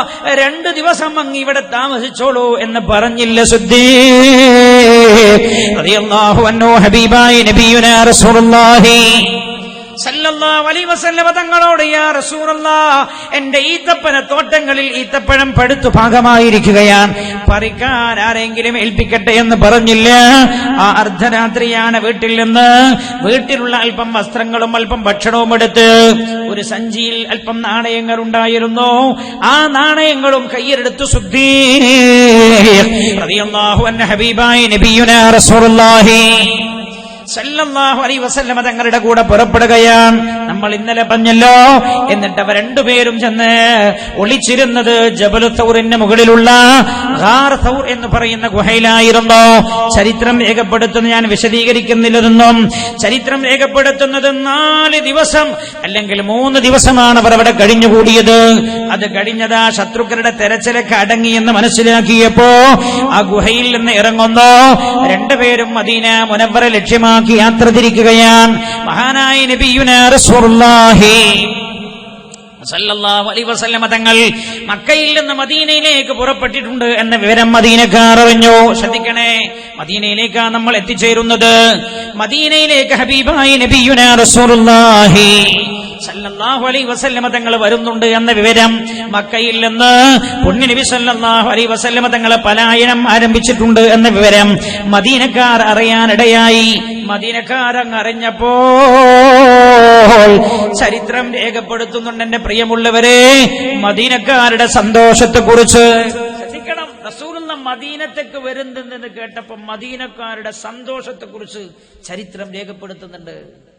ഹബീബായ നബിയുനാ റസൂലുള്ളാഹി സല്ലല്ലാഹു അലൈഹി വസല്ലം തങ്ങൾ അല്ലാഹു ഭൂമിയിലേക്ക് നിയോഗിച്ച റബീഉൽ അവ്വൽ കടന്നു വരുന്നു എന്നറിയുമ്പോൾ മുഅ്മിനിന്റെ മനസ്സിലുണ്ടാകുന്ന സന്തോഷം എന്റെ ശിർക്കിനോട് ഉപമിച്ചത് എന്ന് മനസ്സിലായില്ല. എന്റെ അത് തെറ്റാണെന്ന് ഉപമിച്ചത് എന്ന് മനസ്സിലായില്ല. ഏതർത്ഥത്തിലാണത് ശിർക്കാകുമെന്ന് തെറ്റാകുമെന്ന് അങ്ങനെ സന്തോഷിച്ചവൻ നരകത്തിന്റെ തീക്കട്ടയാകുമെന്ന് എങ്ങനെ പറയാനും കഴിയുന്നുവെന്ന് മനസ്സിലാവുന്നില്ല. തിരിയാത്തത് കൊണ്ടാണ് ഞാൻ ചോദിക്കുന്നത്, മനസ്സിലാകുന്നില്ല. മദീന മുനവ്വറയിലേക്ക് ഹബീബായ നബിയുനാ റസൂലുള്ളാഹി. ശ്രദ്ധിക്കണേ, മദീന വിശ്വാസിയുടെ വിളക്കുമാടമെന്നാണല്ലോ വിഷയം. മദീനയിൽ നിന്ന് മനുഷ്യൻ മുഅ്മിനീങ്ങൾ ഒരുപാട് കാര്യങ്ങൾ പഠിക്കാറുണ്ട്. ഹബീബായ നബിയുനാ മുഹമ്മദ് മുസ്തഫ സല്ലല്ലാഹു അലൈഹി വസല്ലം തങ്ങൾ മദീന മുനവ്വറയെ കുറിച്ച് പറഞ്ഞതെന്താ? ഇന്നൽ ഈമാന ല യഖ്രിജു ഇലൽ മദീന കമാ തഖ്രിജുൽ ഹയ്യതു ഇലാ ജുഹരിഹാ. അല്ലാഹുവിന്റെ ഹബീബ് പറഞ്ഞു, ഭൂമിയിലെ എല്ലാ സ്ഥലങ്ങളിൽ നിന്നും ഈമാൻ ഇല്ലാതെയായി പോയാലും എന്റെ മദീനയിൽ ഈമാൻ ഇല്ലാതെയാവില്ല എന്ന് നബിയുനാ മുഹമ്മദ് മുസ്തഫ. ചൊല്ലു സ്വലാത്ത് നബിയുനാ റസൂലുള്ളാഹി. ഇന്നൽ ഈമാന ലയരിസു ഇലൽ മദീന. ഈമാൻ മദീനയിലേക്ക് ചുരുണ്ടുകൂടുന്നതാണ്. കമാ തഖ്രിസുൽ ഹയ്യതു ഇലാ ജുഹരിഹാ. സർപ്പം അതിന്റെ മാളത്തിലേക്ക് ചുരുണ്ടുകൂടുന്ന പോലെ ഈമാൻ മദീനയിൽ ചുരുണ്ടുകൂടുന്നതാണ്. ലോകത്തെല്ലാ ഭാഗത്തും ഈമാൻ ഇല്ലാതെയായാലും എന്റെ മദീനയിൽ നിന്ന് ഈമാൻ വേർപെട്ടു പോകില്ലെന്ന് നബിയുനാ മുഹമ്മദുർ റസൂലുള്ളാഹി. എന്താണ് ഈ മദീനയ്ക്ക് ഈ മഹാത്മ്യം വരാൻ കാരണം എന്ന് ഞാൻ ഓർമ്മപ്പെടുത്തും. അള്ളാഹു അനുഗ്രഹിച്ചാൽ അനുഗ്രഹിക്കുമാറാകട്ടെ. ഇപ്പൊ നമ്മൾ മദീനയിലൂടെ കടന്നു പോവുകയാണ്. മദീനയിലെ ചില വൃത്താന്തങ്ങൾ പറയുകയാണ്. 10 കൊല്ലത്തോളമുള്ള മദീനയുടെ ചരിത്രം പറഞ്ഞു തീർക്കാവതല്ല. ഒരു ഓടിച്ചുപോകൽ നടത്തുകയാണ് നമ്മൾ. മഹാനായ നബിയുനാ റസൂലുള്ളാഹി സല്ലല്ലാഹു അലൈഹി വസല്ലമ തങ്ങൾ വരുന്നുണ്ട് എന്ന വിവരമറിഞ്ഞ പാടെ മദീനക്കാർക്ക് എന്തെന്നില്ലാത്ത സന്തോഷം. അതുവരെ മദീന എന്നല്ല അറിയപ്പെട്ടിരുന്നത്, യസ്രിബ് എന്നായിരുന്നു. ഈ യസ്രിബുകാർക്ക് എന്തെന്നില്ലാത്ത സന്തോഷം ചരിത്രം രേഖപ്പെടുത്തുകയാണ്. ശ്രദ്ധിക്കണേ, അല്ലാഹുവിന്റെ ഹബീബ് മക്കയിൽ നിന്ന് മദീനയിലേക്ക് തങ്ങളുടെ നാട്ടിലേക്ക് വരുന്നുണ്ട് എന്ന വിവരമറിഞ്ഞ പാടെ മദീന മുനവ്വറയുടെ ചരിത്രം വായിക്കാൻ കഴിയും. മദീനക്കാർ രാവിലെ തന്നെ വീട്ടിൽ നിന്ന് അവർ ഇറങ്ങി പുറപ്പെടുമത്രേ. എന്നിട്ട് ഇന്നും പോയാൽ കാണാം മദീനയിലെ ചെറിയ കുന്നുകൾ. ഞാൻ ഓർത്തു പോവുകയാണ്, 3-4 ആഴ്ചകൾക്ക് മുമ്പ് കഴിഞ്ഞ മാസവും മദീന മുനവ്വറയിലൂടെ സഞ്ചരിക്കുമ്പോ കൊച്ചു കൊച്ചു കുന്നുകൾ കണ്ടപ്പോ ഈ ചരിത്രം ഞാൻ ചിന്തിച്ചു പോയി. എന്റെ പ്രിയമുള്ളവരെ, ആ ചെറിയ ചെറിയ കുന്നുകളിൽ മദീനക്കാർ പോയി നിൽക്കും. എന്തിനാ? അല്ലാഹുവിന്റെ ഹബീബ് വരുമ്പോ ആദ്യം ആ റസൂലിനെ സ്വീകരിക്കുന്ന ആള് ഞാനാവണം. അല്ലാഹുവിന്റെ ഹബീബിന്റെ കൈപിടിക്കുന്ന ആള് ഞാനാകണം. റസൂലുള്ളാഹിനെ എന്റെ വീട്ടിലേക്ക് കൂട്ടിക്കൊണ്ടുപോകണം. അല്ലാഹുവിന്റെ ഹബീബിനെ എന്റെ വീട്ടിലായിരിക്കണം താമസിപ്പിക്കേണ്ടത്. ഓരോരുത്തരും എല്ലാ ദിവസവും രാവിലെ മുതൽ പോയി ചെറിയ ചെറിയ കുന്നുകളിൽ കയറി നിൽക്കും. വൈകുന്നേരം വരെ ആ സന്തോഷത്തിന്റെ ആഴമൊന്ന് മനസ്സിലാക്കി നിങ്ങൾ എന്റെ സഹോദര.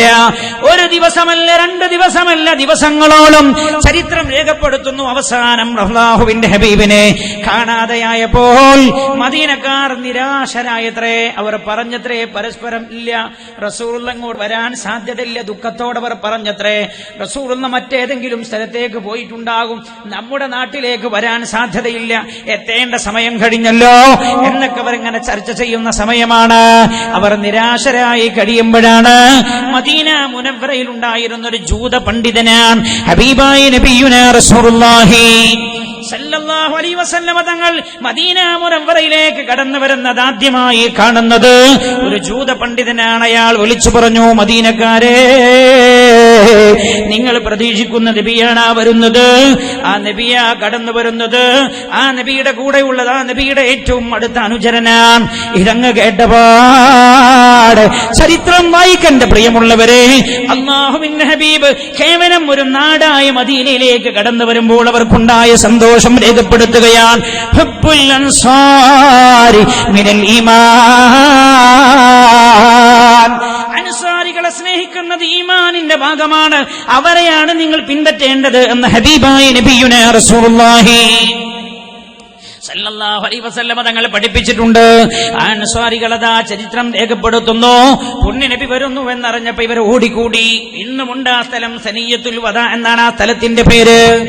ഇതൊക്കെ പറയുമ്പോഴും നമ്മൾ ആലോചിച്ചു പോവുകയാണ്, ഹബീബായ നബിയെ ജീവിതത്തിൽ ഒരു നോക്കു കാണാൻ കഴിഞ്ഞെങ്കിൽ അല്ലാഹു തൗഫീഖ് ചെയ്യട്ടെ. റബ്ബേ, കണ്ണടയുന്നതിന് മുമ്പ് സാധുക്കളായ ഒരമലും ഞങ്ങൾക്ക് എടുത്തു പറയാനില്ല റബ്ബേ. അല്ലാ, ഇക്കാലമത്രയും ഞങ്ങൾ ചെയ്ത ഒരു നന്മയും നിന്റെ മുമ്പിൽ എടുത്തു പറഞ്ഞിട്ട് അതുകൊണ്ട് ഞങ്ങൾക്ക് തൗഫീഖ് തരണേ എന്ന് പറയാനില്ല. അല്ലാ, നിന്നോട്, നിന്റെ ഹബീബിനോട് മനസ്സിന്റെ അകത്തലത്തിൽ അടക്കാൻ കഴിയാത്ത സ്നേഹത്തിന്റെ പേരിൽ അപ്പേ നിന്നോട് ഞങ്ങൾ ആവശ്യപ്പെടുന്നു, ആ മുഖം കാണാനുള്ള തൗഫീഖ് നൽകണേ അല്ലാ. ഹബീബായ നബിയുനാ റസൂലുള്ളാഹി സല്ലല്ലാഹു അലൈഹി വസല്ലമ തങ്ങൾ വരുന്നു എന്ന വിവരം ഈ ജൂതനായ പണ്ഡിതൻ വിളിച്ചു പറയേണ്ട താമസം റസൂലുള്ളാഹിനെ മദീനയിലേക്ക് അല്ലാഹുവിന്റെ ഹബീബ് വിദൂരത്ത് നിന്ന് കടന്നു വരുന്നത് കണ്ട മദീനക്കാർ ചരിത്രം പറയുന്നു, സനിയത്തുൽ വദാ എന്ന് പറയുന്ന സ്ഥലത്ത് റസൂലുള്ളാഹിനെ സ്വീകരിക്കുകയാണ്. സനിയത്തുൽ വദാ എന്നാണ് ആ സ്ഥലത്തിന്റെ പേര്. സനിയത്തുൽ വദാ എന്ന് പറയുന്ന സ്ഥലത്ത് വെച്ചവർ റസൂലുള്ളാഹിനെ സ്വീകരിക്കുകയാണ്. ആ നാട്ടിലുണ്ടായിരുന്ന, യസ്രിബിലുണ്ടായിരുന്ന വൃദ്ധരായ ആളുകൾ, ചെറുപ്പക്കാർ, സ്ത്രീകൾ, വൃദ്ധരായ സ്ത്രീകൾ, അതേപോലെ ചെറുപ്പക്കാരികളായ സ്ത്രീകൾ, കുഞ്ഞുമക്കൾ വരെ ഉണ്ടത്രേ. എല്ലാവരും അണിയണിയായി നിൽക്കുകയാണ്. തിക്കി തിരക്കുന്നില്ല അല്ലേ? നമ്മളൊക്കെ അങ്ങനെയല്ലോ, തങ്ങന്മാര് വരുമ്പോ തിക്കി തിരക്കുമല്ലേ, അടങ്ങാറാക്കി ഉന്തി തള്ളി. ശരിയല്ല. മദീന പഠിപ്പിക്കുന്ന പാഠമാണത്. അന്യായവർ നിന്നു, അല്ലാഹുവിന്റെ ഹബീബിനെ അവർ സ്വീകരിച്ചു സല്ലല്ലാഹു അലൈഹി വസല്ലം. ദഫടിച്ചായിരുന്നു അത്രേ സ്വീകരിച്ചിരുന്നത്. ത്വലഅൽ ബദ്റു അലൈനാ മിൻ സനിയാതിൽ വദാഇ വജബ ശുക്റു അലൈനാ മദഅ ലില്ലാഹി ദാഇ അയ്യുഹൽ മബ്ഊസ് ഫീനാ ജിഅത ബിൽ അംറിൽ മുതാഇ. ദഫടിച്ചുകൊണ്ടവർ അല്ലാഹുവിന്റെ ഹബീബിനെ സ്വീകരിച്ചു. എല്ലാവർക്കും എന്തെന്നില്ലാത്ത സന്തോഷം. അല്ലാഹുവിന്റെ ഹബീബ് മദീന മുനവ്വറയിലേക്ക് എത്തിയിരിക്കുകയാണ്. കേൾക്കണോ, ചരിത്രം രേഖപ്പെടുത്തുന്നു, റസൂലുള്ളാഹി തനിയ്യത്തുൽ വദാഇലേക്ക് അങ്ങെത്തിയപ്പോൾ എല്ലാവരും റസൂലുള്ളാഹിന്റെ പിന്നാലെ കൂടാൻ തുടങ്ങി. അല്ലാഹുവിന്റെ ഹബീബിന്റെ ഒട്ടകത്തിന്റെ മൂക്ക് കയറി പിടിച്ചിട്ട് പറയാൻ തുടങ്ങി, നബിയേ എന്റെ വീട്ടിൽ ഇറങ്ങണം യാ റസൂലല്ലാഹ്, എന്റെ വീട്ടിൽ നബിയേ, എന്റെ വീട്ടിൽ യാ ഹബീബല്ലാഹ്, എന്റെ വീട്ടിൽ ഓരോരുത്തരും പറയാൻ തുടങ്ങി. അല്ലാഹുവിന്റെ ഹബീബ് സ്നേഹത്തിൽ വീർപ്പ് മുട്ടിപ്പോയി. എന്റെ പ്രിയമുള്ളവരെ, ചരിത്രം പറയുന്നു, റസൂലുള്ളാഹിയോട് പറഞ്ഞു, നിങ്ങൾ ഒട്ടകത്തെ അതിന്റെ വഴിക്ക് വിടുക, ഒട്ടകത്തിന്റെ കടിഞ്ഞാൻ വിടൂ, ഞാൻ എവിടെയാണ് ഇറങ്ങി താമസിക്കേണ്ടത് എന്ന് എന്റെ റബ്ബിന്റെ നിർദ്ദേശമുണ്ട് ഒട്ടകത്തിന്. ആ ഒട്ടകം എവിടെയാണോ മുട്ടുകുത്തുന്നത് അവിടെയാകും ഞാൻ ഇറങ്ങി താമസിക്കുക എന്ന് നബിയുനാ മുഹമ്മദ് മുസ്തഫ സല്ലല്ലാഹു അലൈഹി വസല്ലം. ഒട്ടകം നേരെ പോയി മുട്ടുകുത്തിയത് ഒരു സഹാബിയുടെ വീടിന്റെ മുമ്പിലാണ്, അൻസാരിയായ ഒരു സഹാബിയുടെ വീടിന്റെ മുമ്പിലാണ്. അല്ലാഹുവിന്റെ ഹബീബ് അവിടെ ഇറങ്ങി. ആ വീട്ടിൽ അല്ലാഹുവിന്റെ ഹബീബ് താമസമാക്കി സല്ലല്ലാഹു അലൈഹി വസല്ലം. മഹാനായ അബൂ അയ്യൂബിൽ അൻസാരി റളിയല്ലാഹു അൻഹു പറയാണ്, തന്റെ വീട്ടിൽ അല്ലാഹുവിന്റെ ഹബീബ് താമസിച്ചതെന്ന സമയത്തെക്കുറിച്ച് അബൂ അയ്യൂബിൽ അൻസാരി റളിയല്ലാഹു അൻഹു പറയുന്നു, കേൾക്കണേ. റസൂലുള്ളാഹിനോട് അവർക്കുണ്ടായിരുന്ന മനസ്സിലെ ബഹുമാനം, അല്ലാഹുവിന്റെ ഹബീബിനോടുള്ള ആദരവ്, റസൂലുള്ളാഹിനോടുള്ള താല്പര്യം. അല്ലാഹുവിന്റെ ഹബീബ് താമസിക്കാനായി അബൂ അയ്യൂബുൽ അൻസാരി റളിയല്ലാഹു അൻഹുവിന്റെ വീട്ടിലേക്ക് അങ്ങ് കയറിയപ്പോൾ അബൂ അയ്യൂബ് റളിയല്ലാഹു അൻഹു റസൂലുള്ളാഹിനോട് ചോദിച്ചു. അബൂ അയ്യൂബിന്റെ വീട് 2 നിലകളായുള്ള വീടാണ്, താഴെയും മേലെയുമുണ്ട്. റസൂലുള്ളാഹിനോട് ചോദിച്ചു, ഹബീബായ നബിയേ, അങ്ങ് താഴെ താമസിക്കുന്നു നബിയേ, അതോ മുകളിലാണോ അങ്ങ് താമസിക്കുന്നത്? യാ റസൂലല്ലാഹ്, ഏതു ഭാഗം വേണമെങ്കിലും അങ്ങേക്കെടുക്കാം നബിയേ. ഞാൻ ഇന്നലെ പറഞ്ഞ പോലെ ആലോചിക്കണേ, മദീന മുനവ്വറയിലേക്ക് ഹബീബ് എത്തുമ്പോൾ സ്വന്തമായി അധികാരത്തിലുള്ള ഒരു പിടി മണ്ണ് പോലുമില്ല കാലൂനാൻ. അല്ലാഹുവിന്റെ ഹബീബ് മദീന എത്തിയപ്പോൾ ഏറ്റവും വലിയ ദരിദ്രനാ. അബൂ അയ്യൂബ് റളിയല്ലാഹു അൻഹുവിന്റെ വീട്ടിലേക്ക് കയറിയപ്പോൾ അബൂ അയ്യൂബ് റളിയല്ലാഹു അൻഹു ചോദിച്ചു റസൂലുള്ളാഹിനോട്, ഹബീബായ നബിയേ, അങ്ങേക്ക് ഏതു ഭാഗമാണ് വേണ്ടത് നബിയേ? യാ റസൂലല്ലാഹ്, താഴെ വേണോ മുകളിൽ വേണോ? താഴെ വേണമെങ്കിൽ അങ്ങ് താമസിക്കാം യാ ഹബീബേ, മുകളിൽ വേണമെങ്കിലും താമസിക്കാം, അങ്ങയുടെ ഇഷ്ടമാണ് ഹബീബേ. മഹാനായ നബിയുനാ റസൂലുള്ളാഹി സല്ലല്ലാഹു അലൈഹി വസല്ലം തങ്ങൾ അബൂ അയ്യൂബ് റളിയല്ലാഹു അൻഹുവിനോട് പറഞ്ഞത്രേ, അബൂ അയ്യൂബ് തങ്ങളെ, എന്നെ കാണാൻ ആളുകൾ വന്നുകൊണ്ടിരിക്കും, ഞാൻ മുകളിലാണ് താമസിക്കുന്നതെങ്കിൽ അബൂ അയ്യൂബ് തങ്ങളെ, അങ്ങേക്കതൊരു വിഷമമായി മാറാൻ സാധ്യതയുണ്ട്. ആളുകൾ എപ്പോഴും എന്നെ കാണാൻ വരുമ്പോ മുകളിലേക്ക് കയറുക ഇറങ്ങുക, അങ്ങയുടെ വീടിനൊരു സ്വസ്ഥത നഷ്ടപ്പെടാൻ സാധ്യതയുണ്ട്. അതുകൊണ്ട് അബൂ അയ്യൂബ് തങ്ങളെ, ഞാൻ താഴെ താമസിച്ചു കൊള്ളാം, നിങ്ങൾ മുകളിലേക്ക് കയറിക്കോളൂ. ചരിത്രം പറയുകയാണ്, അബൂ അയ്യൂബ് റളിയല്ലാഹു അൻഹു തന്നെ പറയുകയാണ്, അല്ലാഹുവിന്റെ ഹബീബ് ഞങ്ങളെ മുകളിലേക്ക് മാറ്റി. മഹാനായ നബിയുനാ റസൂലുള്ളാഹി സല്ലല്ലാഹു അലൈഹി വസല്ലം തങ്ങൾ താഴെ താമസിക്കുകയാണ്. അബൂ അയ്യൂബ് തങ്ങൾ പറയുന്നു, ഞാൻ നടക്കാൻ ഭയപ്പെട്ടിരുന്നു എന്റെ വീടിന്റെ മുകൾ ഭാഗത്തുകൂടെ. ഞാൻ എന്റെ മക്കളോട് ഭാര്യയോട് നടക്കുമ്പോ ശ്രദ്ധിക്കാൻ പറഞ്ഞു, മെല്ലെ മാത്രമേ കാൽപാദങ്ങൾ എടുത്തു വെക്കാവൂ, പതിയെ നിങ്ങൾ നടക്കാവൂ. എന്താ കാരണം? നിങ്ങൾ ഉച്ചത്തിൽ നടന്നാൽ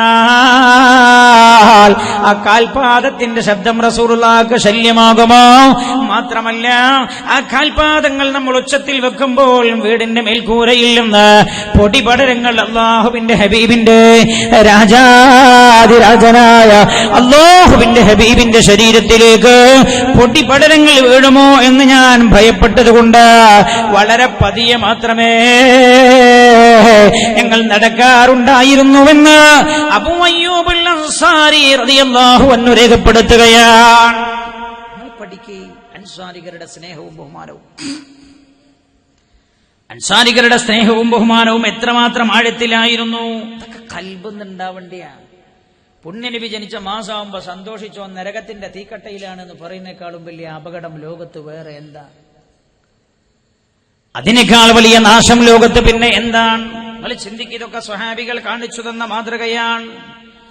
മഹാനായ നബിയുനാ റസൂലുള്ളാഹി സല്ലല്ലാഹു അലൈഹി വസല്ലം തങ്ങൾ അവിടെ താമസിക്കുകയാണ്.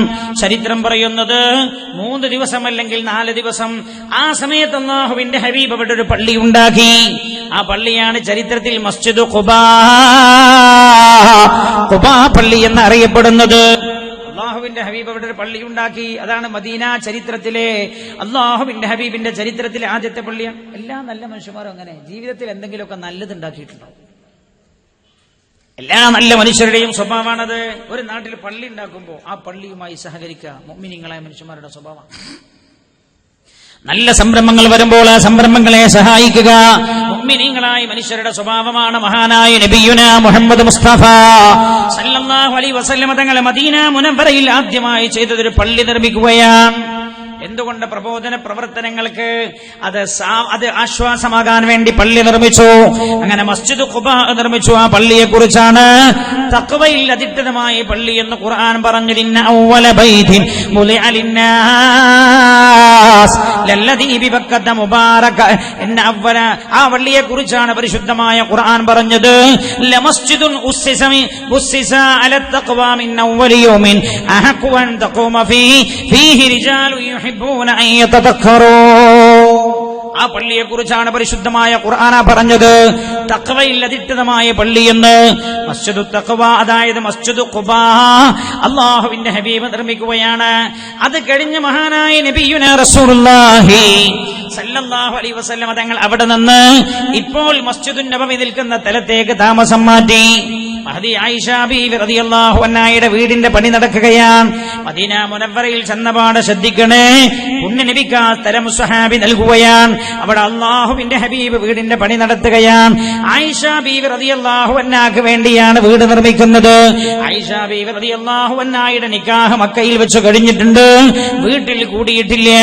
ഖദീജ ബീവി റളിയല്ലാഹു അൻഹ വഫാത്തായതിനു ശേഷം ആയിഷ ബീവി റളിയല്ലാഹു അൻഹയെ റസൂലുള്ളാഹി നിക്കാഹ് ചെയ്തിട്ടുണ്ട്, വീട്ടിൽ കൂടിയിട്ടില്ല. വീട്ടിൽ കൂടുന്നത് മദീന മുനവ്വറയിൽ വന്നതിന് ശേഷമാണ്. അതിനു വേണ്ടി വീടിന്റെ പണി നടക്കുകയാണ്. മഹാനായ നബിയുനാ റസൂലുള്ളാഹി സല്ലല്ലാഹു അലൈഹി വസല്ലം തങ്ങൾ ഇപ്പോൾ മസ്ജിദുൻ നബവിയുള്ള ആ സ്ഥലത്തേക്ക് താമസം മാറ്റിയപ്പോഴാണ് അവിടെ റസൂലുള്ളാഹി ഒരു പള്ളി നിർമ്മിക്കുന്നത്. ആ പള്ളിയാണ് ലോക ചരിത്രത്തിൽ മസ്ജിദുൻ നബവി എന്ന് അറിയപ്പെടുന്നത്. ശ്രേഷ്ഠതയിൽ 2ാം സ്ഥാനത്തുള്ള പള്ളിയാണത്. 1ാം സ്ഥാനത്തുള്ള പള്ളി മസ്ജിദുൽ ഹറാമാണ്. 2ാം സ്ഥാനത്തുള്ള പള്ളി മസ്ജിദുൻ നബവിയാണ്. ആ പള്ളിയാണത് മദീന മുനവ്വറയിലെ പള്ളിയാണ്. മഹാനായ നബിയുനാ മുഹമ്മദ് മുസ്തഫ സല്ലല്ലാഹു അലൈഹി വസല്ലം തങ്ങൾക്ക് ആ പള്ളി നിൽക്കുന്ന തലമുറ ദാനമായി നൽകാൻ തയ്യാറായി. അല്ലാഹുവിന്റെ ഹബീബ് അന്വേഷിച്ചു സല്ലല്ലാഹു അലൈഹി വസല്ലം. പുണ്യനബി അത് വില കൊടുത്തു തന്നെ വാങ്ങുകയാണ്. അങ്ങനെ അവിടെ അതാ പള്ളി നിർമ്മിക്കുകയാണ്. അല്ലാഹുവിന്റെ ഹബീബ് നബിയുനാ മുഹമ്മദ് മുസ്തഫ സല്ലല്ലാഹു അലൈഹി വസല്ലം തങ്ങളും സ്വഹാബികളും ചേർന്നാണ് ആ പള്ളി നിർമ്മിക്കുന്നത്. ആ പള്ളി നിർമ്മാണത്തിൽ റസൂലുള്ളാഹി സല്ലല്ലാഹു അലൈഹി വസല്ലം തങ്ങൾ പങ്കാളിയായിരുന്നു എന്ന് ചരിത്രം രേഖപ്പെടുത്തുന്നുണ്ട്. നമ്മൾ മനസ്സിലാക്കേണ്ടത് ഖലീലുല്ലാഹി ഇബ്രാഹിം നബി അലൈഹിസ്സലാം കഅബാലയം പണിതു. പണി കഴിപ്പിച്ചതല്ല, വേറെ ആളെ ഏൽപ്പിച്ചതല്ല. കഅബ പണിതു സ്വയം കൈകൊണ്ട്. മഹാനായ നബിയുനാ റസൂലുള്ളാഹി സല്ലല്ലാഹു അലൈഹി വസല്ലം തങ്ങൾ മസ്ജിദുൻ നബവി തന്റെ കൈകൊണ്ടാണ് നിർമ്മിച്ചത്. സ്വഹാബികൾ റസൂലുള്ളാഹിന്റെ കൂടെയുണ്ട്. സ്വഹാബികൾക്ക് ക്ഷീണം വരുമ്പോൾ അവർ ഇങ്ങനെ പാടുമായിരുന്നു അത്രേ. ലൈൻകഅദന വന്നബിയു യഅമലു ലദാക മിന്നൽ അമലുൽ മുദല്ലിലു. അല്ലാഹുവിന്റെ ഹബീബ് പണിയെടുക്കുമ്പോൾ നമ്മൾ നോക്കിയിരുന്നാൽ നമ്മുടെ എല്ലാ പ്രവർത്തനങ്ങളും വിഫലമായി പോകുമല്ലോ എന്നവർ പാടിയായിരുന്നു അത്രേ പള്ളിയുടെ പണി പൂർത്തിയാക്കിയത്. മഹാനായ നബിയുനാ റസൂലുള്ളാഹി സല്ലല്ലാഹു അലൈഹി വസല്ലം തങ്ങളുടെ കാലഘട്ടത്തിൽ ആ പള്ളി ഈത്തപ്പനയുടെ തടിയായിരുന്നു, അതിലെ തൂണുകൾ, അതിന്റെ മേൽക്കൂര ഈത്തപ്പനയുടെ മട്ടലും ഓലയുമായിരുന്നു എന്ന് ചരിത്രത്തിൽ കാണാൻ കഴിയും. മഹാനായ നബിയുനാ മുഹമ്മദ് മുസ്തഫ സല്ലല്ലാഹു അലൈഹി വസല്ലം തങ്ങൾ പിന്നീട് മസ്ജിദുൻ നബവി കേന്ദ്രമാക്കി അല്ലാഹുവിന്റെ ഹബീബ് പ്രബോധന പ്രവർത്തനങ്ങൾ ആരംഭിക്കുകയാണ്. മദീന മുനവ്വറയിലെ ഓരോ ഗോത്രങ്ങളിലേക്ക് ഇറങ്ങി ചെല്ലുന്നു. പരിസര പ്രദേശങ്ങളെ ഇസ്ലാമികമായ ദഅവത്ത് കൊണ്ട് സമ്പന്നമാക്കുന്നു. പ്രബോധന പ്രവർത്തനങ്ങൾ സജീവമായി നടക്കുമ്പോഴാണ് അല്ലാഹുവിന്റെ ഹബീബിന്റെ മനസ്സിൽ ഇങ്ങനൊരു ചിന്ത തോന്നുന്നത്. എന്തേ? മക്കത്ത് ഒരുപാട് വിട്ടേച്ച് മുഹമ്മദേ, നിങ്ങളോട് യുദ്ധം ചെയ്യാൻ ധൈര്യമുള്ളവരുണ്ടടാ, നിങ്ങൾ എന്നിലേക്ക് കടന്നു വരണം എന്ന് വെല്ലുവിളിക്കുകയാണ്. ഇവിടെയാണ് ശ്രദ്ധിക്കണം എന്റെ സഹോദരങ്ങളെ, മദീനക്കാരെ കുറിച്ച് പറയാനാ ഞാൻ പറയുന്നത്.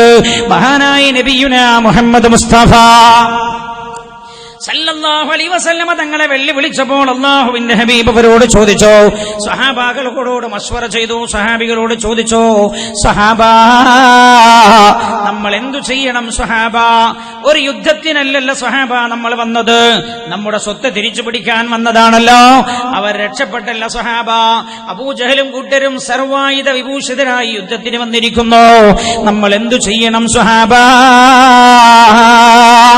എന്ന് ചോദിച്ചപ്പോഴാ, കേൾക്കട എന്റെ പ്രിയമുള്ളവരെ, അവിടെ വെച്ച് അൻസുമുഹാജിറുകളായ സ്വഹാബികൾ മഹാനായ നബിയുനാ റസൂലുള്ളാഹി സല്ലല്ലാഹു അലൈഹി വസല്ലമ തങ്ങളുടെ കൂടെ മക്കയിൽ നിന്ന് പലായനം ചെയ്തു വന്ന മുഹാജിറുകളായ മക്കക്കാരായ സ്വഹാബികൾ പറഞ്ഞു, നബിയേ, അങ്ങെന്ത് പറഞ്ഞാലും അത് തന്നെയാ നബിയേ.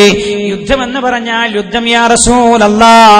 അല്ലാഹുവിന്റെ ഹബീബേ, നമ്മൾ ഇവിടെ നിന്ന് യുദ്ധമില്ലാതെ തിരിച്ചുപോയെന്ന് വെക്കുക, എന്നാൽ പോലും ശത്രുക്കൾ നമ്മളെ വിടില്ല. നമ്മൾ ഭീരുക്കളാണെന്ന് മനസ്സിലാക്കി മദീന കയറി ആക്രമിക്കാൻ സാധ്യതയുണ്ട്. ഹബീബായ നബിയേ, അങ്ങ് യുദ്ധമെന്ന് പറഞ്ഞാൽ യുദ്ധത്തിൽ ഞങ്ങൾ തയ്യാറാണ്, ആയുധങ്ങൾ ഞങ്ങൾ എടുത്തിട്ടില്ല എന്നത് വിഷയമാക്കണ്ട നബിയേ.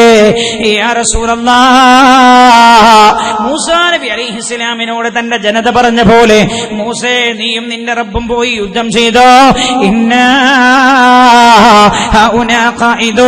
ഞങ്ങളവിടെ ഇരുന്നു കൊള്ളാമെന്ന് ഞങ്ങൾ പറയില്ല എന്ന് മുഹാജിറുകളായ സ്വഹാബികൾ റസൂലുള്ളാഹിനോട് വിളിച്ചു പറയാൻ ഹബീബായ നബിയുനാ റസൂലുള്ളാഹി സല്ലല്ലാഹു അലൈഹി വസല്ലം തങ്ങൾ വീണ്ടും വീണ്ടും ചോദിക്കുന്നുണ്ട്, നമ്മൾ എന്തു ചെയ്യണം, നമ്മൾ എന്തു ചെയ്യണം?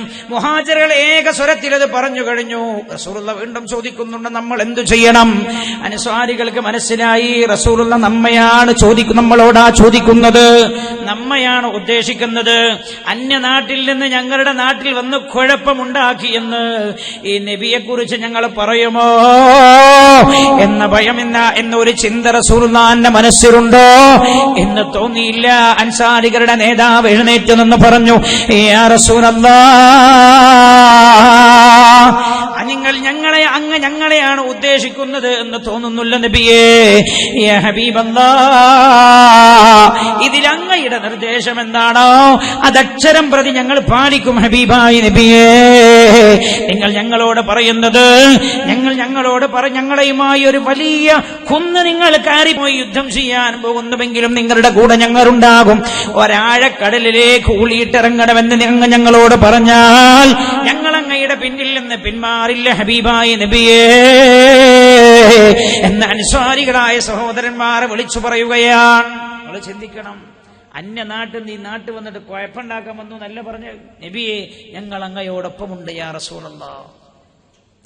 ശ്രദ്ധിക്കണേ, യുദ്ധം തുടങ്ങാൻ പോവുകയാണ്. യുദ്ധം തുടങ്ങുന്നതിന് മുമ്പ് ഇവിടെയാണൊരു വിഷയമുള്ളത്. ഹബീബായ നബിയുനാ റസൂലുള്ളാഹി സല്ലല്ലാഹു അലൈഹി വസല്ലം യുദ്ധം തുടങ്ങാൻ പോവുകയാണ്. യുദ്ധം തുടങ്ങാൻ പോകുന്നതിന് മുമ്പ് ചിന്തിക്കണേ നിങ്ങൾ, സ്വഹാബികൾ 300-ലധികം സ്വഹാബികളുണ്ട്. ഈ 300-ലധികം വരുന്ന സ്വഹാബികളും ഏകകണ്ഠമായ ഒരു കാര്യം തീരുമാനിച്ചു. അൻസ്വാരികൾ അതിന്റെ മുൻപന്തിയിലുണ്ട്. അവർ റസൂലുള്ളാഹിനോട് പറഞ്ഞു, ഹബീബായ നബിയേ, ഞങ്ങൾ അങ്ങേക്കൊരു പന്തൽ കെട്ടിത്തരും നബിയേ. ബദർ എവിടെയാണ്? ബദർ മദീനയിലാണ്. മദീനയുടെ പരിധിയിലാണ് ബദർ ഉള്ളത്. അവർ റസൂലുള്ളാഹിനോട് പറയാ, ഹബീബായ നബിയേ, ഞങ്ങൾ ഇവിടെ അങ്ങേക്ക് വേണ്ടി ഒരു പന്തൽ കെട്ടും ഹബീബേ. അങ്ങ് ആ പന്തലിൽ ഇരുന്നാൽ മതി. അങ്ങ് ഞങ്ങളോടുകൂടെ യുദ്ധം ചെയ്യാൻ പാടില്ല. മദീനയുടെ സ്നേഹം നിങ്ങൾ മനസ്സിലാക്കണേ, അൻസാരികളുടെ സ്നേഹം മനസ്സിലാക്കണേ. അന്യനാട്ടിൽ നിന്ന് വന്നിട്ട് നീ എവിടെ വെറുതെ ഇരിക്കുകയാണോ, ഞങ്ങളുടെ കൂടെ വാ എന്നല്ല പറഞ്ഞത്. ഹബീബായി നബിയേ, അങ്ങ് യുദ്ധം ചെയ്യാൻ പാടില്ല നബിയേ, അങ്ങ് ഈ പന്തലിൽ ഇരുന്നോളോ, ഞങ്ങൾ കുതിരയെയും ഒട്ടകത്തെയും 2 കാവൽക്കാരെയും അങ്ങയുടെ പന്തലിനടുത്ത് ഞങ്ങൾ ആക്കുന്നുണ്ട്. ഹബീബായി നബിയേ, ഈ വന്നിരിക്കുന്ന 900-ലധികം വരുന്ന ശത്രുക്കളോട് ഞങ്ങൾ ഏറ്റുമുട്ടും നബിയേ, അങ്ങ് വരാൻ പാടില്ല. യുദ്ധം തുടങ്ങി കൊടുമ്പിരി കൊള്ളും ഹബീബായി നബിയേ, ഈ യുദ്ധത്തിൽ ഞങ്ങൾ പരാജയപ്പെടുകയാണെന്ന് കണ്ട 313 അങ്ങയുടെ സ്വഹാബികൾ യുദ്ധത്തിൽ മരിച്ചു വീഴുകയാണ്, പരാജയപ്പെടുകയാണെന്ന് കണ്ടാൽ ഹബീബായി നബിയേ, അങ്ങ് പിന്നെ ഒരു സെക്കൻഡ് പോലും ഇവിടെ നിൽക്കാനും പാടില്ല. ഈ കുതിരപ്പുറത്ത് കയറിയിട്ട് അങ്ങയുടെ കാവൽക്കാരുടെ കൂടെ അങ്ങ് മദീന മുനവ്വറയിലേക്ക് പോയി കൊള്ളണം. ഞങ്ങൾ 313 ആളുകളും ബദറിന്റെ രണാങ്കണത്തിൽ പിടഞ്ഞു മരിക്കേണ്ടി വന്നാലും അങ്ങയുടെ ഒരു രോമത്തിന് പോലും പോറലേൽക്കാൻ പാടില്ല നബിയേ. ലോക ചരിത്രത്തിൽ ഈ ചരിത്രം ഉല്ലേഖനം ചെയ്യപ്പെട്ടിരിക്കുകയാണ്. ഇതാണ് മദീനക്കാരുടെ സ്നേഹം, ഇതാണ് മദീന, ഇതാണ് മദീന. എവിടെന്ന് പറഞ്ഞാൽ തീരാൻ സമയം ഞാൻ ഇന്ന് കൂടുതൽ എട്ടിക്കൊണ്ടുപോകാൻ ഉദ്ദേശിക്കുന്നില്ല. മദീന മുഅ്മിനിന്റെ വിളക്കുമാടമെന്നാണല്ലോ. എങ്ങനെ പറഞ്ഞാൽ തീരാൻ എന്റെ സഹോദരങ്ങളെ, മദീന എവിടെ പറഞ്ഞു വെക്കാനാണ്? അല്ലാഹു സുബ്ഹാനഹു വ തആല ഹബീബായ നബിയുനാ റസൂലുള്ളാഹി സല്ലല്ലാഹു അലൈഹി വസല്ലമ തങ്ങളോട് ഹൃദയത്തിൽ അടക്കാനാവാത്ത മഹബ്ബത്ത് അല്ലാഹു നമുക്ക് പ്രദാനം ചെയ്യട്ടെ.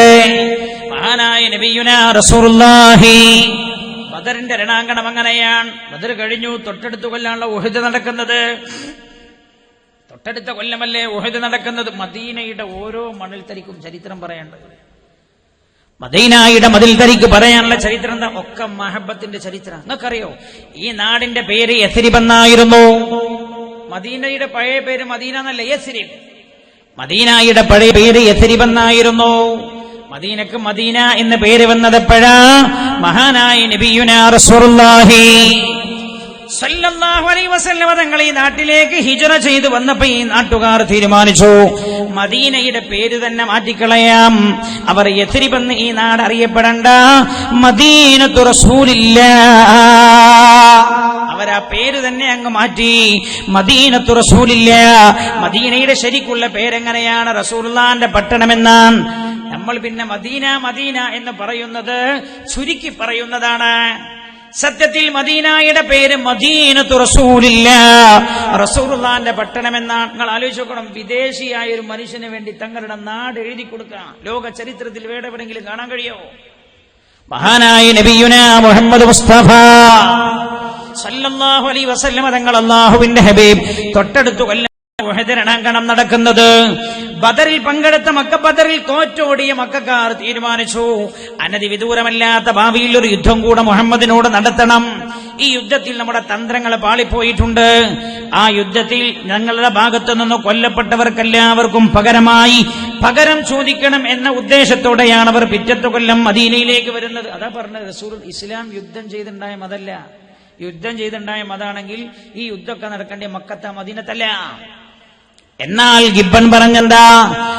നബിയുനാ മുഹമ്മദ് സല്ലല്ലാഹു അലൈഹി വസല്ലം തങ്ങളുടെ സ്വഹാബികളെ കൂട്ടിയിട്ട് മദീനക്കാരെ തിരിച്ചറിയാൻ, മദീനക്കാരുടെ പ്രത്യേകത എന്താണെന്ന് മനസ്സിലാവാൻ, ഈ ഹബീബിനോടുള്ള സ്നേഹം എന്തെന്ന് പറയാൻ മഹാനായ നബിയുനാ റസൂലുള്ളാഹി സല്ലല്ലാഹു അലൈഹി വസല്ലം തങ്ങൾ അല്ലാഹുവിന്റെ ഹബീബ് ഹജ്ജ് ചെയ്യാനായി മക്കയിലേക്ക് പോയതാണ്.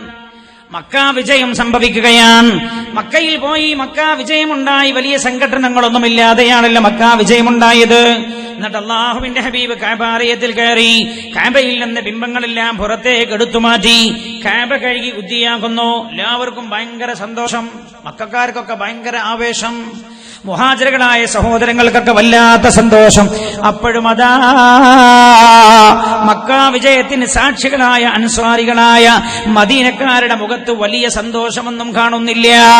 മഹാനായ നബിയുനാ റസൂലുള്ളാഹി സല്ലല്ലാഹു അലൈഹി വസല്ലം തങ്ങൾ മദീനക്കാരോട് അത് ചോദിക്കാൻ മടിച്ചില്ല.